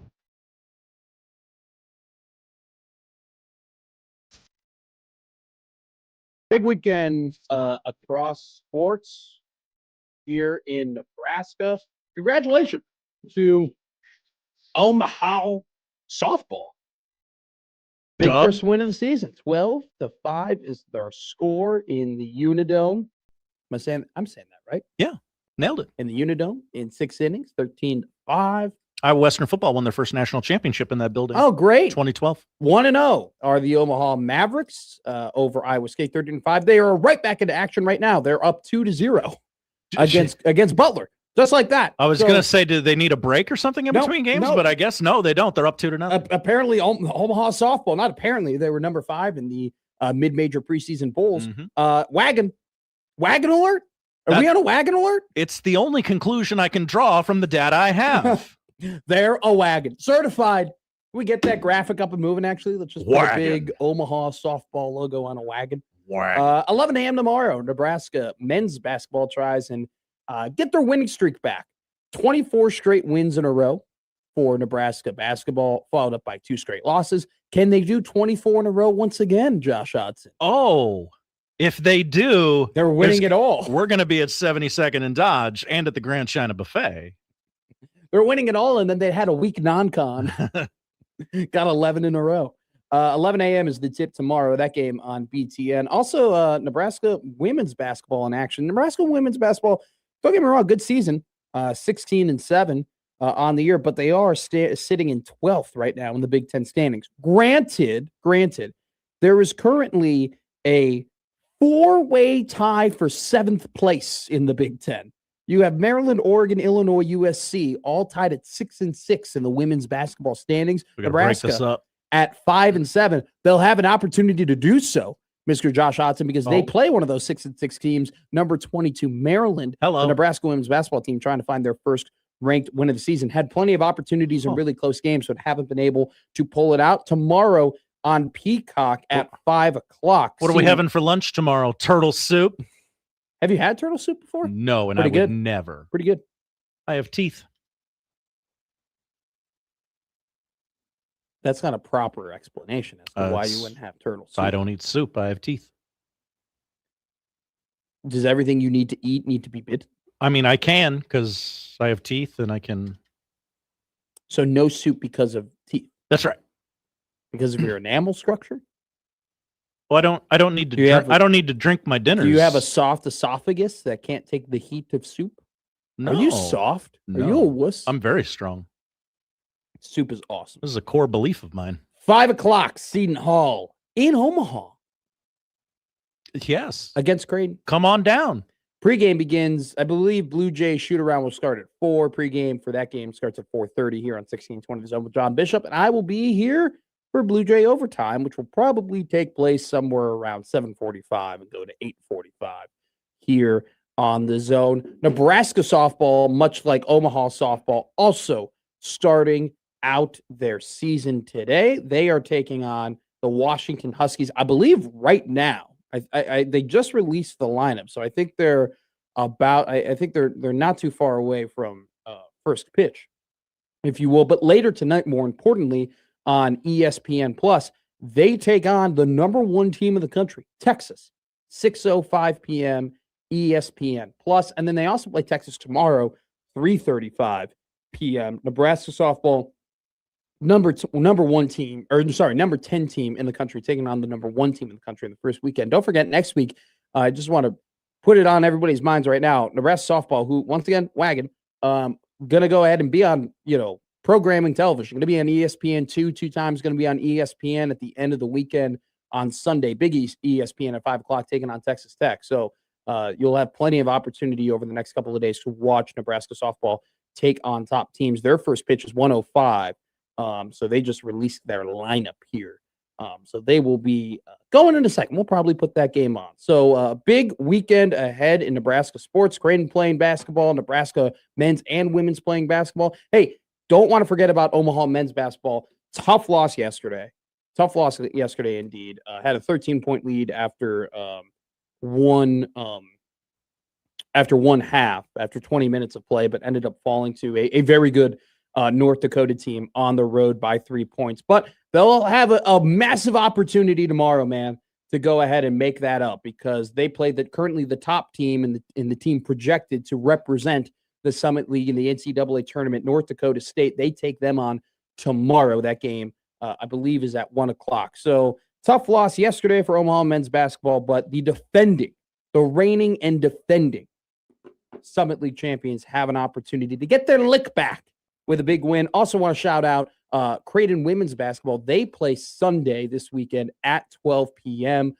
In Omaha at the DJ Sokol Arena. Want to remind everybody, this young team finding their stride. 3 wins in a row for Creighton women's basketball in Big East play with victories over St. John's, Seton Hall, and Georgetown. So they'll have a great opportunity to continue that win streak this Sunday against Marquette. And then they play UConn on the road during the week on February 11th on Wednesday in Stores, Connecticut. That actually game will be on Peacock, which is why we reported earlier in the show, women's basketball has increased in viewership by 33% this season. Men's basketball has increased by 69%. Nice. Because this seems like you're a stone's throw away every single day from tuning into a college basketball game. So big weekend of hoops and sports ahead here in the good life. So coming up next, we bring on not a good guest, a great guest from Herd at Sports, Mr. Austin Jacobson, here on Middays with Matt.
Now, back to Middays with Matt on 1620 The Zone.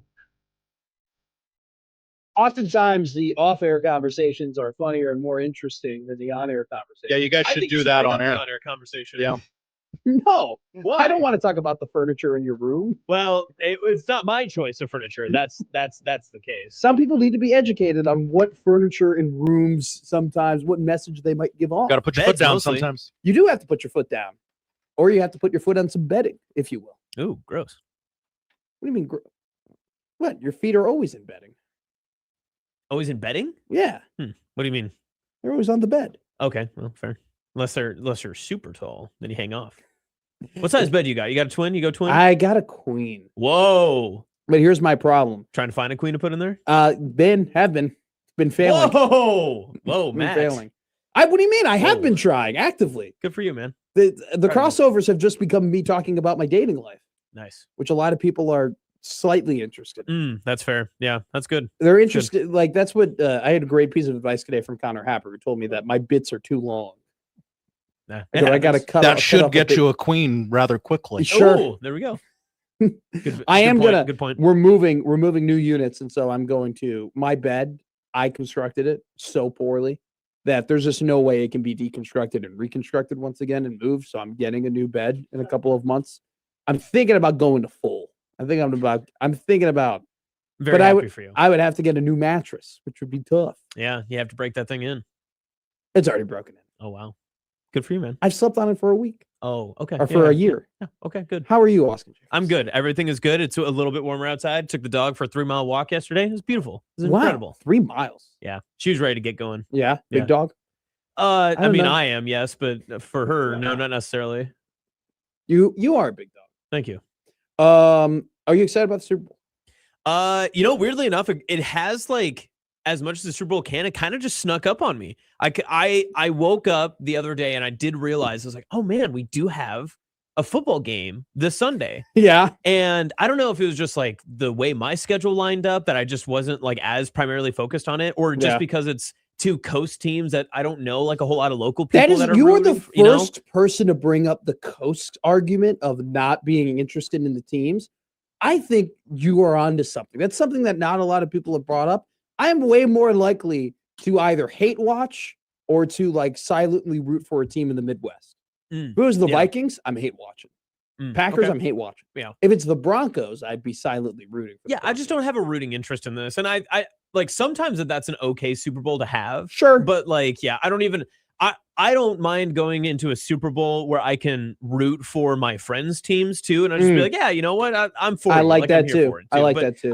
I don't have that, especially those Patriots. I can't root for those Patriots. Yeah, I've never really had a quarrel with the Patriots. Yeah, I've never really just had an because they issue. won doesn't mean I can hate them. See, I feel like that's just such a lazy way to hate teams because they win a ton. Now, granted, if they were because I'm an NFC guy, if they were in the NFC, right? Yeah, I would hate them. Yeah, can't stand them. What if they won via the cheating? Ooh, good point. I'd hold them out of the Hall of Fame personally. Personally, and if their girlfriend was hotter than mine, then yes, I would too. Yeah. Do you also think that Justin Herbert should be the MVP of the league? Yeah, that was weird. Has that been introduced? Have you seen the guy? He admitted that he was the dude who did it. I think he's probably an the C word we were using off air. Yes, I don't know if I can say that word on can the we? station. Will the FCC be mad about that? They will not. I'll tell you what. I'll give you 2. You can say it twice. Okay. Oh, wow. Say it twice. I think the guy who voted for Justin Herbert for MVP is a cuck. Yeah. I think so. I think so. There's one. There's no way you watched this year and you just said, "Oh, that guy's the MVP." To very much be like, okay, so here was my problem with it.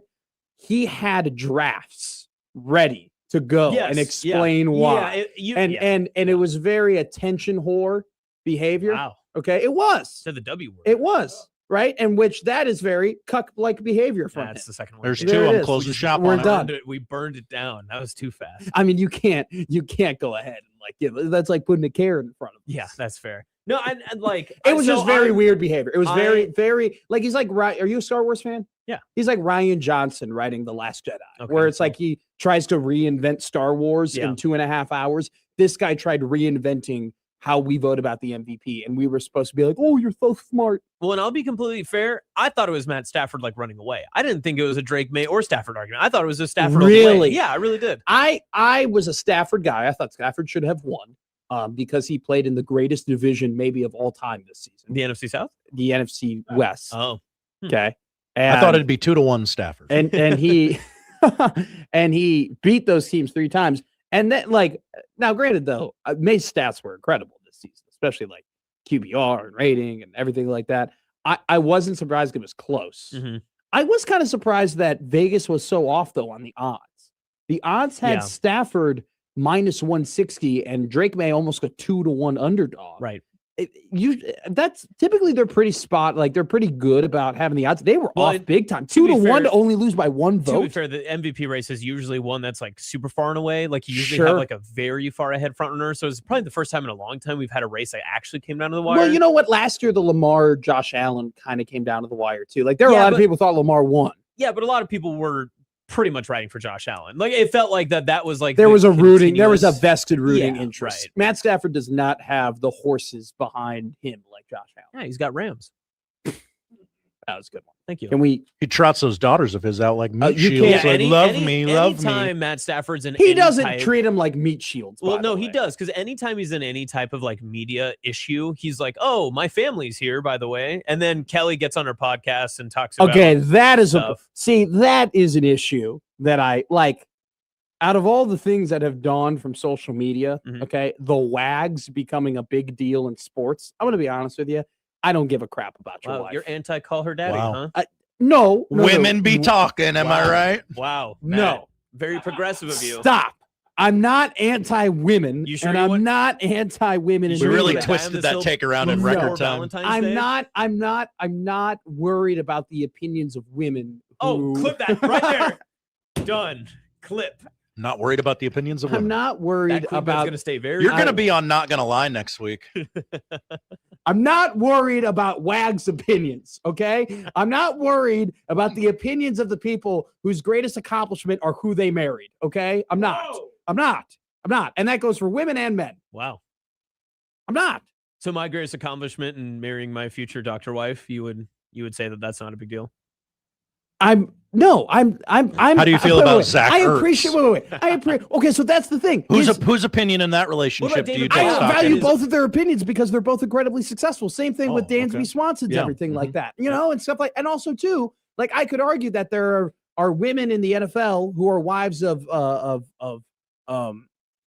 athletes who have done great things philanthropically or from like a nonprofit standpoint or have done great things in the league and great things for the communities. Those people I do respect. But there are some where it's just like, I don't really care. That's how I feel. And that's your Super Bowl preview. That is my. By the way, I don't respect your opinion because you're marrying a doctor. I respect your opinion because you're good at your job. Oh, thank you. You're very Yes. welcome. Speaking about your job, I bring you on here to talk about high school sports, but it just turns into the Austin and Matt show, which is probably better than The Gen Z hour. It's a good show. It is a good show. Maybe it'll be a show one day. Well, what's important in high school sports?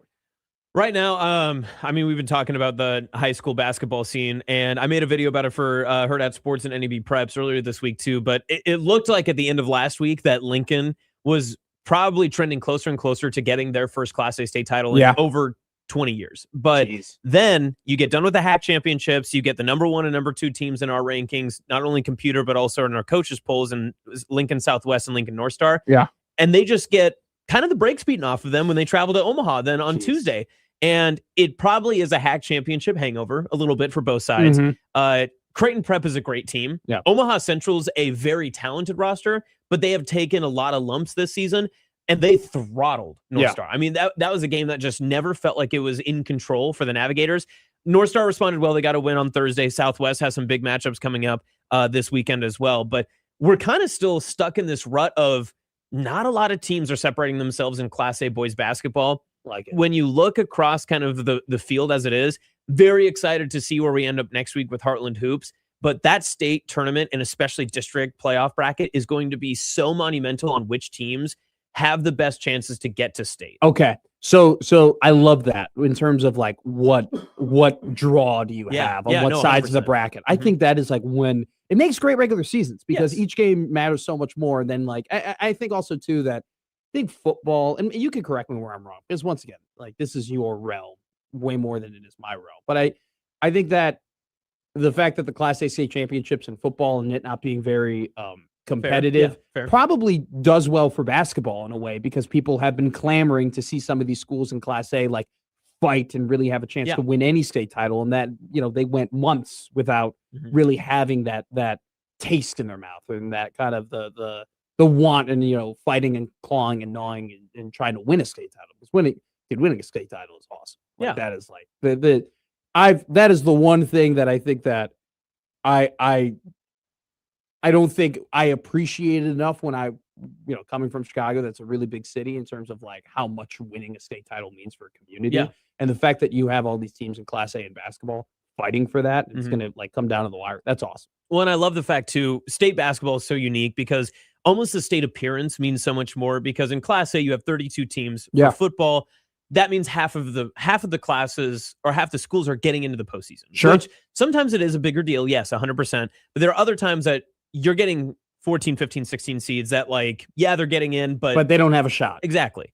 The state postseason being 8 teams, it's very dynamic, and you'll always get maybe a 3-over-1 upset in the postseason. Mhm. I'll give you 3 teams right now. And talking about Okay, like, let's the do it. community aspect of it, Yeah, let's do it. I'm going to give you Papillion La Vista, Papillion Okay. La Vista South, and Lincoln High as if these are one of the teams that are in your district, if they're a 3 or potentially the 2, especially with the way Papio South is right now, you are not going to want to be hosting that district because these are postseason guys. These are teams that have had a lot of success. And for Lincoln High, this is a school that is just, I mean, they are so, I love their story. They are so community based, like inside of their walls.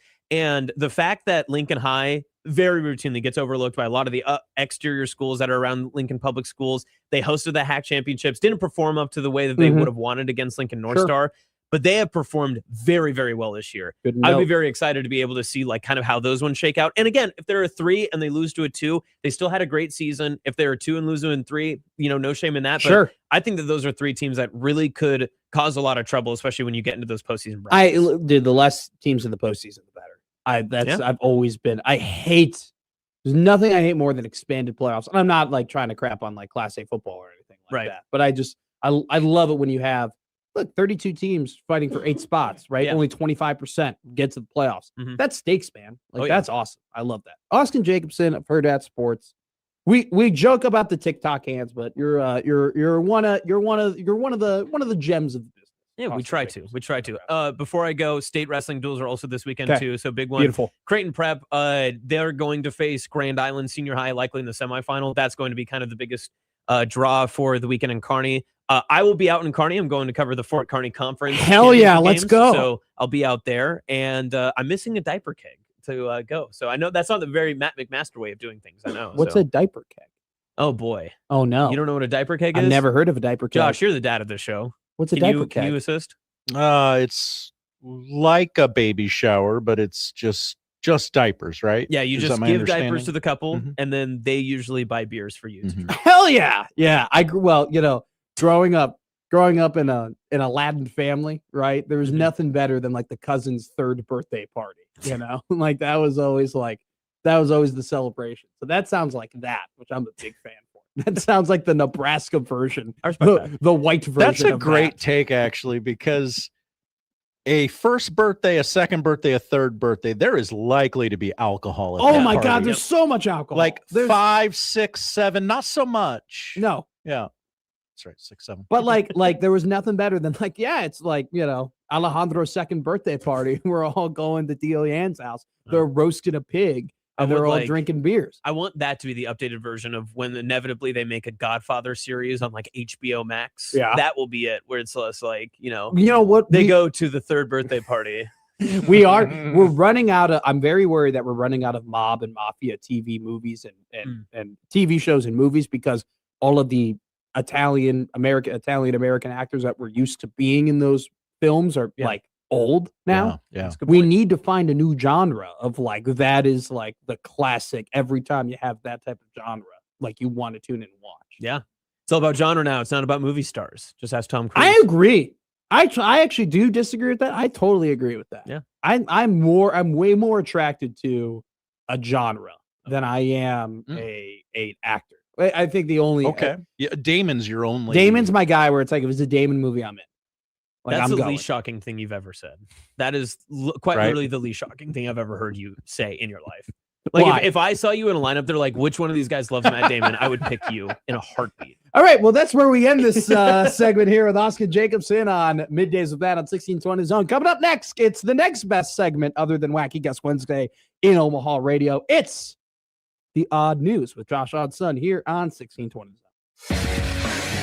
Middays with Matt on 1620 The Zone.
And now we've reached the point in the show where Josh Oddson reads the peculiar, the bizarre, the comical, the odd news with Oddson.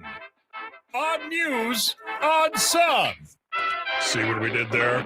The odd news with Oddson. Everybody loves a quickie. This one will be that. A quickie? Quickie. This is my time. Whoa! Add yourself to the stage so you can yell. That's right. Actually, here, I'll do it's People your need time. to see my It's face. your time. Whoa, no, nobody wants that. Nobody wants that, Matt. Damn it. Well, okay, we're good. All right, odd news with Josh. Odd news. We go to quite possibly the hardest hitting news story of the day. Whoa! Now, you've probably heard at the water cooler or somebody in your office talking about the doping scandal at the Olympics. I want you to remember you heard that from here us first. So you'll send this one to the funny friends in your office. Okay. Police responded Monday afternoon to a Williamsport, Pennsylvania residence to handle a domestic dispute in progress. Officers were told the confrontation is between siblings over who ate the last sticky bun. Now they're threatening to kill each other. Whoa. What? They're threatening to kill each other over a Yes. sticky bun? Now, public records requests have been denied Whoa. by the Williamsport Bureau of Police. I don't Boy ball all over this. I don't know how that's quite possible, but no further information about the confrontation is available, such as the age, identity of the sticky bun enthusiast, or whether any arrests were made. Additionally, specific sticky bun details are lacking. However, now I'm just reading the article here. Yes. However, if the gooey treats were not homemade, it appears likely that they came from Mr. Sticky's, a Williamsport favorite that is a short drive from where the siblings clashed. Mr. Sticky's offers several varieties, including a cinnamon bun topped with our special and delectable cream cheese icing. I'm sorry. I'm captivated right now with what's going on in this Opening ceremony is going live on our television. Why? Look at what's going on. Why is Italy getting like? Does Italy have knights? Did they get pyro? Oh yeah, they got pyro. They Look got at that pyro. stadium. Did you see it before? They were like pouring things out of like a crayon box or something like that. No. It's crazy. This has been a Mhm. little bit too much for me. Okay. I'm not a big fan of art. All right. I'm kidding.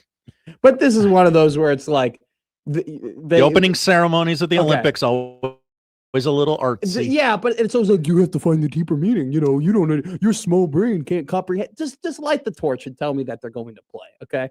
And Mike goes, Mr. Sticky's is a better strip club name. Yes. Okay. So strip club that served sticky buns. Oh my gosh. Wow. Jeez. Best of both worlds. You get buns in both places. That's right. Okay. Let's go back to Mr. Sticky's. Okay. I kind of understand this. Whoa. Okay. I understand going to a place that like a classic staple within your town, getting their best item, it being something you look forward to having and eating all day, just to come home and be like, oh, the Lox bagel from New York Bagel and Bialy is gone. Okay, I understand that. I understand the frustrations that come from looking forward to a delectable treat and then that being stolen by your own sibling, by your own flesh and blood. Mm-hmm. What I obviously don't understand is murdering somebody for it or wanting to murder somebody for it. That is crazy, which leads me to believe, and I think this is the long way of getting to the point that everybody already knew. There obviously is some big problems within that family already. Are we all agreed on that? I want to know if this was like an like a serious threat on someone's life, or if it was just, oh, I'll bleep and kill you. You know, like you just pop up at the mouth and be like, I'll kill you. Probably a pop-up at the mouth. Feels like the most likely scenario, right? Alrighty, up next, what's our next story? We go to McCook. Ever heard of it? It's in Nebraska. Is Okay. it actually? This is a local story. This is a local story. A Oh, cow on the wow, look loose. oh hell yeah, I love in these. Nebraska made its way to a high school tennis court. Great. Prompting police to impose a lockdown on the school. Whoa! I mean, wait. It's a horse. A cow. A cow. A Those cow are ain't different animals. Cow ain't dangerous. I wouldn't think so. The McCook Police Department said the cow was spotted Wednesday on the high school tennis courts, causing the high school and junior high to be locked down. This keeps the student and staff in the building and keeps the cow out, the department said in a Facebook post. Wow, look at this woman. She looks like Erin Andrews. Well, with Like black hair. hair dye. Yeah, she really did. I was thinking for a second, why is Italy getting so much run here? And then I forgot it's in Milan. Yes, It's they're from- the host country of the Olympics. It's Milan, darling. It's Milan. Uh-huh. All right, continue. So the cow was at the tennis court. Cows on the tennis courts. Officers were able to herd the cow up Westridge to the fairgrounds The owner was able to gain control of the cow with help of the rodeo team members and the fairgrounds staff. Whoa! The cow then finished her trip to the sale barn, the Post said. That's pretty cool, actually, that they're like, boys, we got a job for you. There's a cow over at Middlebrook High. Gotta It's on get the- it. It's on the tennis court. All right? This is what you've been waiting for, Charlie Danvers. You're going to go herd that cow back. Somebody probably did think, you know what, this is my time to be a hero. This is my moment. Yeah, yeah. That's like probably when they brought that alligator guy from Florida to go and get the alligator out of a creek in Illinois. It's like, this is my moment. That's funny. McCook. We should have kept Austin Jacobson. We in should here have, yeah. For the McCook story. That's He's what probably Platcat said, yeah. Continue on. The Friday before the Super Bowl, I always like to regale the audience with stories of NFL players who have lost their Super Bowl rings. Oh no. Because it's These just are either sad or they're funny. There's no in between. It's I either want to something cry I or find laugh. funny. Okay. Like you find other people's misfortune funny. No, you like it when other people fail. You don't like it when people have good lives. Josh Dotson. See, it does suck when the boot's on the other foot, doesn't it? I don't do stories of, hey, I got down on my luck and had to get rid of my Super Bowl ring. No, these are. I'll remind you of Jason Kelsey, who lost his Super Bowl ring in a pool of chili. That is such a Jason Kelsey, right? They put it. Did he find it? They did it for New Heights. They put the ring in a sock and then put it in like a kiddie pool full of chili. And he lost the ring. He put an insurance claim on it. Wait, he lost it? Yeah. Did they not just dump out the chili? Thank you for saying this, because I thought I was taking crazy pills reading this story, and I'm like, wait, how do you lose it? You kind of know. You know it's in the chili. Where it's at. It didn't disappear. The chili monsters didn't eat it. Or they're chili monsters, Paul Koshkin. Jason said the idea for the chili pool game was for participants to dig through the chili to find replicas of his Super Bowl ring. Oh, my God. And so they can't tell if it's the real one or the fake one? As you guys know, this game existed because I continually lose my Super Bowl ring. Imagine working your entire life for something, and then they give you a symbol of that accomplishment, and you constantly lose said token of accomplishment. I just don't get it, man. That sucks. They said we are still so yet to find stupid. it. All of this stuff has been thrown away, so I think we can safely assume my Super Bowl ring is now in a landfill. Oh my in the God! Cincinnati tri-state area. What was he thinking? I don't know. He says the only thing I can think of is it got kicked out of the way early and made its way out of the pool and was thrown away shortly after. Oh my! So why put a bunch of replicas and not easily know which one is the real one? It's a lot of stupid Great people in question. this operation. Yeah. You know what? I don't feel bad. I think everybody involved is an idiot. And Jason Kelsey was dumb for allowing idiots to run something about something so valuable with that he owns. Someone, Placat has a good point. Someone 100% has that and is not saying a word. What if this ends up like 15 years later? Like they found Jason Kelsey's Super Bowl ring. And then he's got to auction for it. He'll probably use some of Taylor's money to buy his old ring. Be like, remember when you bought your catalog back? Can I buy my ring back? That's interesting. Yeah. Would you ever be able to verify? There definitely is a way of verifying. Well, yes, but also okay, it's been 20 years. Nobody cares that I have this anymore. You would never be able to take it to he's so famous. His sister-in-law, soon to be, is so famous that you could never hey, can I just pawn this for $8,000? Here's my thing though. So now he's announced that a Super Bowl ring is in a landfill in the Ohio tri-state area. Witch hunt?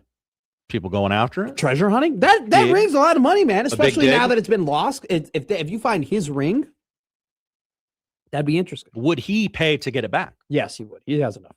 I mean, he filed the insurance claim. He got a new one. He got a new one. But it's not the same. I would agree. I take care of my rings. I would never put them in a kiddie pool full of chili. I have 5 of them. I don't have any rings. I'm not married. I haven't won anything, and I'm not one of those people who goes on Shein and wears rings to look cool. It's not my style. Even though I'm like a little kid and I still have a pink wristband. I'll bring you a ring to try on one day. Okay. I have a replica ring. Shout out Omaha Mavericks for winning the Summit League tournament. Nice. Coming up next, Nats Super Bowl big board, baby. And a lot of dogs of the weekend, if you will. A new theme song will be shown off today that I'm very proud of. Here on 1620 The Zone.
Now, back to Middays with Matt on 1620 The Zone.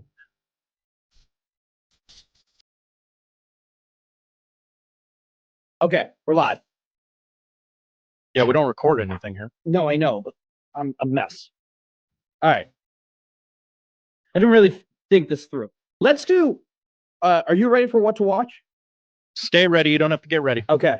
Let's do what to watch. Okay.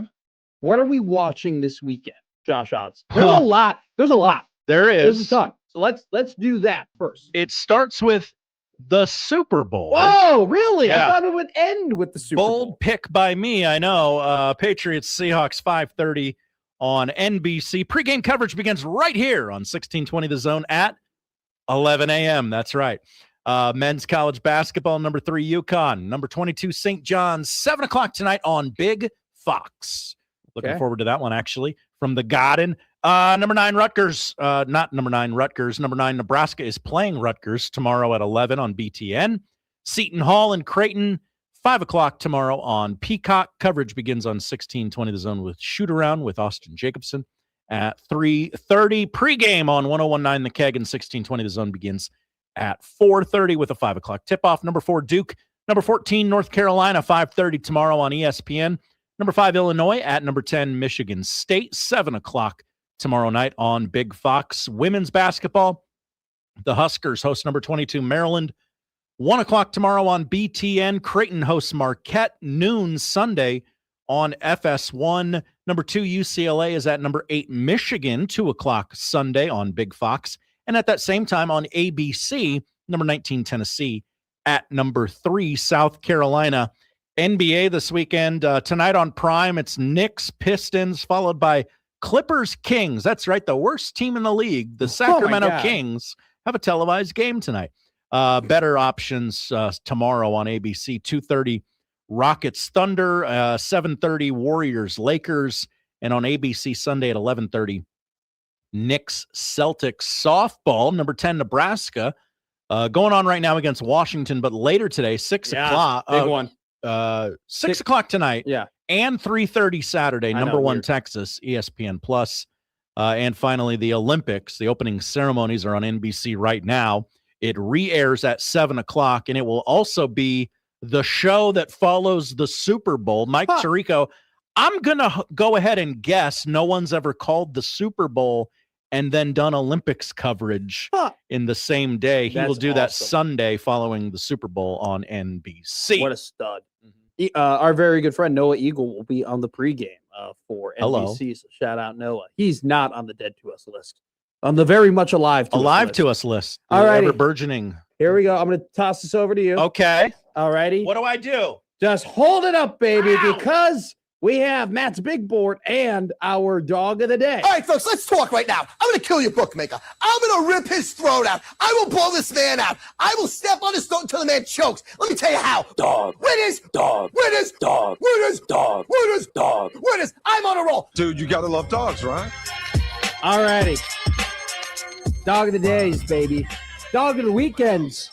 Matt's Super Bowl big board. Let's get it done. All right. My number. So this is in order of like what I feel most confident about. All right. So this is in I like this first one. particular I like this order. first one. All right. Both teams to throw an interception. 2 elite defenses, 2 great corners, Christian Gonzalez for New England, Devon Witherspoon for Seattle, two quarterbacks that can make mistakes. They've done it plenty in their career, plus 180, both teams to throw an interception. You're not going to find more even odds. Minus 104, we're going with tails, baby, on the coin toss. Here's spelled it wrong. No, it's COIN. Toss. Tails. I forgot an L. You did. Why are you getting? Why you don't have to point that out? But this is radio. Here's the next one. Milton Williams is one of the best D linemen in all of football. He's one of the most important D linemen in all of football. I think that they're going to send a ton of pressure this game. New England is. I think it's going to open up opportunities for him to get into, to get to Sam Darnold on the inside. He's only had 3.5 sacks this season. Give me him to get a sack in this game. Plus 144. He had 2 sacks against the LA Chargers in game 1 of the playoffs. Alrighty, moving on. Under Milton Williams, we have onside kick recovery plus 3,000. Look, this is very much an underdog type Super Bowl. You have a Super Bowl where you have Seattle. They're a 4.5-point favorite. A lot of people think that this is their Super Bowl to win. New England, what good special teams. What if they try and steal one? What if they try and steal one, baby? Plus 3,000 for an onside kick recovery. Here's one that we talked about earlier in the week. Minus 132. Jersey number of first TD score to be under 11.5. You get Cooper Kupp. You get Jackson Smith and Jigba. You get Stephon Diggs. You get the heavy hitters. Okay. I like that. Under 11.5, the Jersey number of the first TD score. Here's another one. Team to record most sacks I'm going to take the New England Patriots. I say they get more sacks than the Seattle Seahawks on Sunday because of the pressure they'll send. Plus 144 is the odds there. And then I'm going to double down on interception throwing. Drake May specifically to throw an interception, but here's the caveat. He'll throw an interception before a touchdown.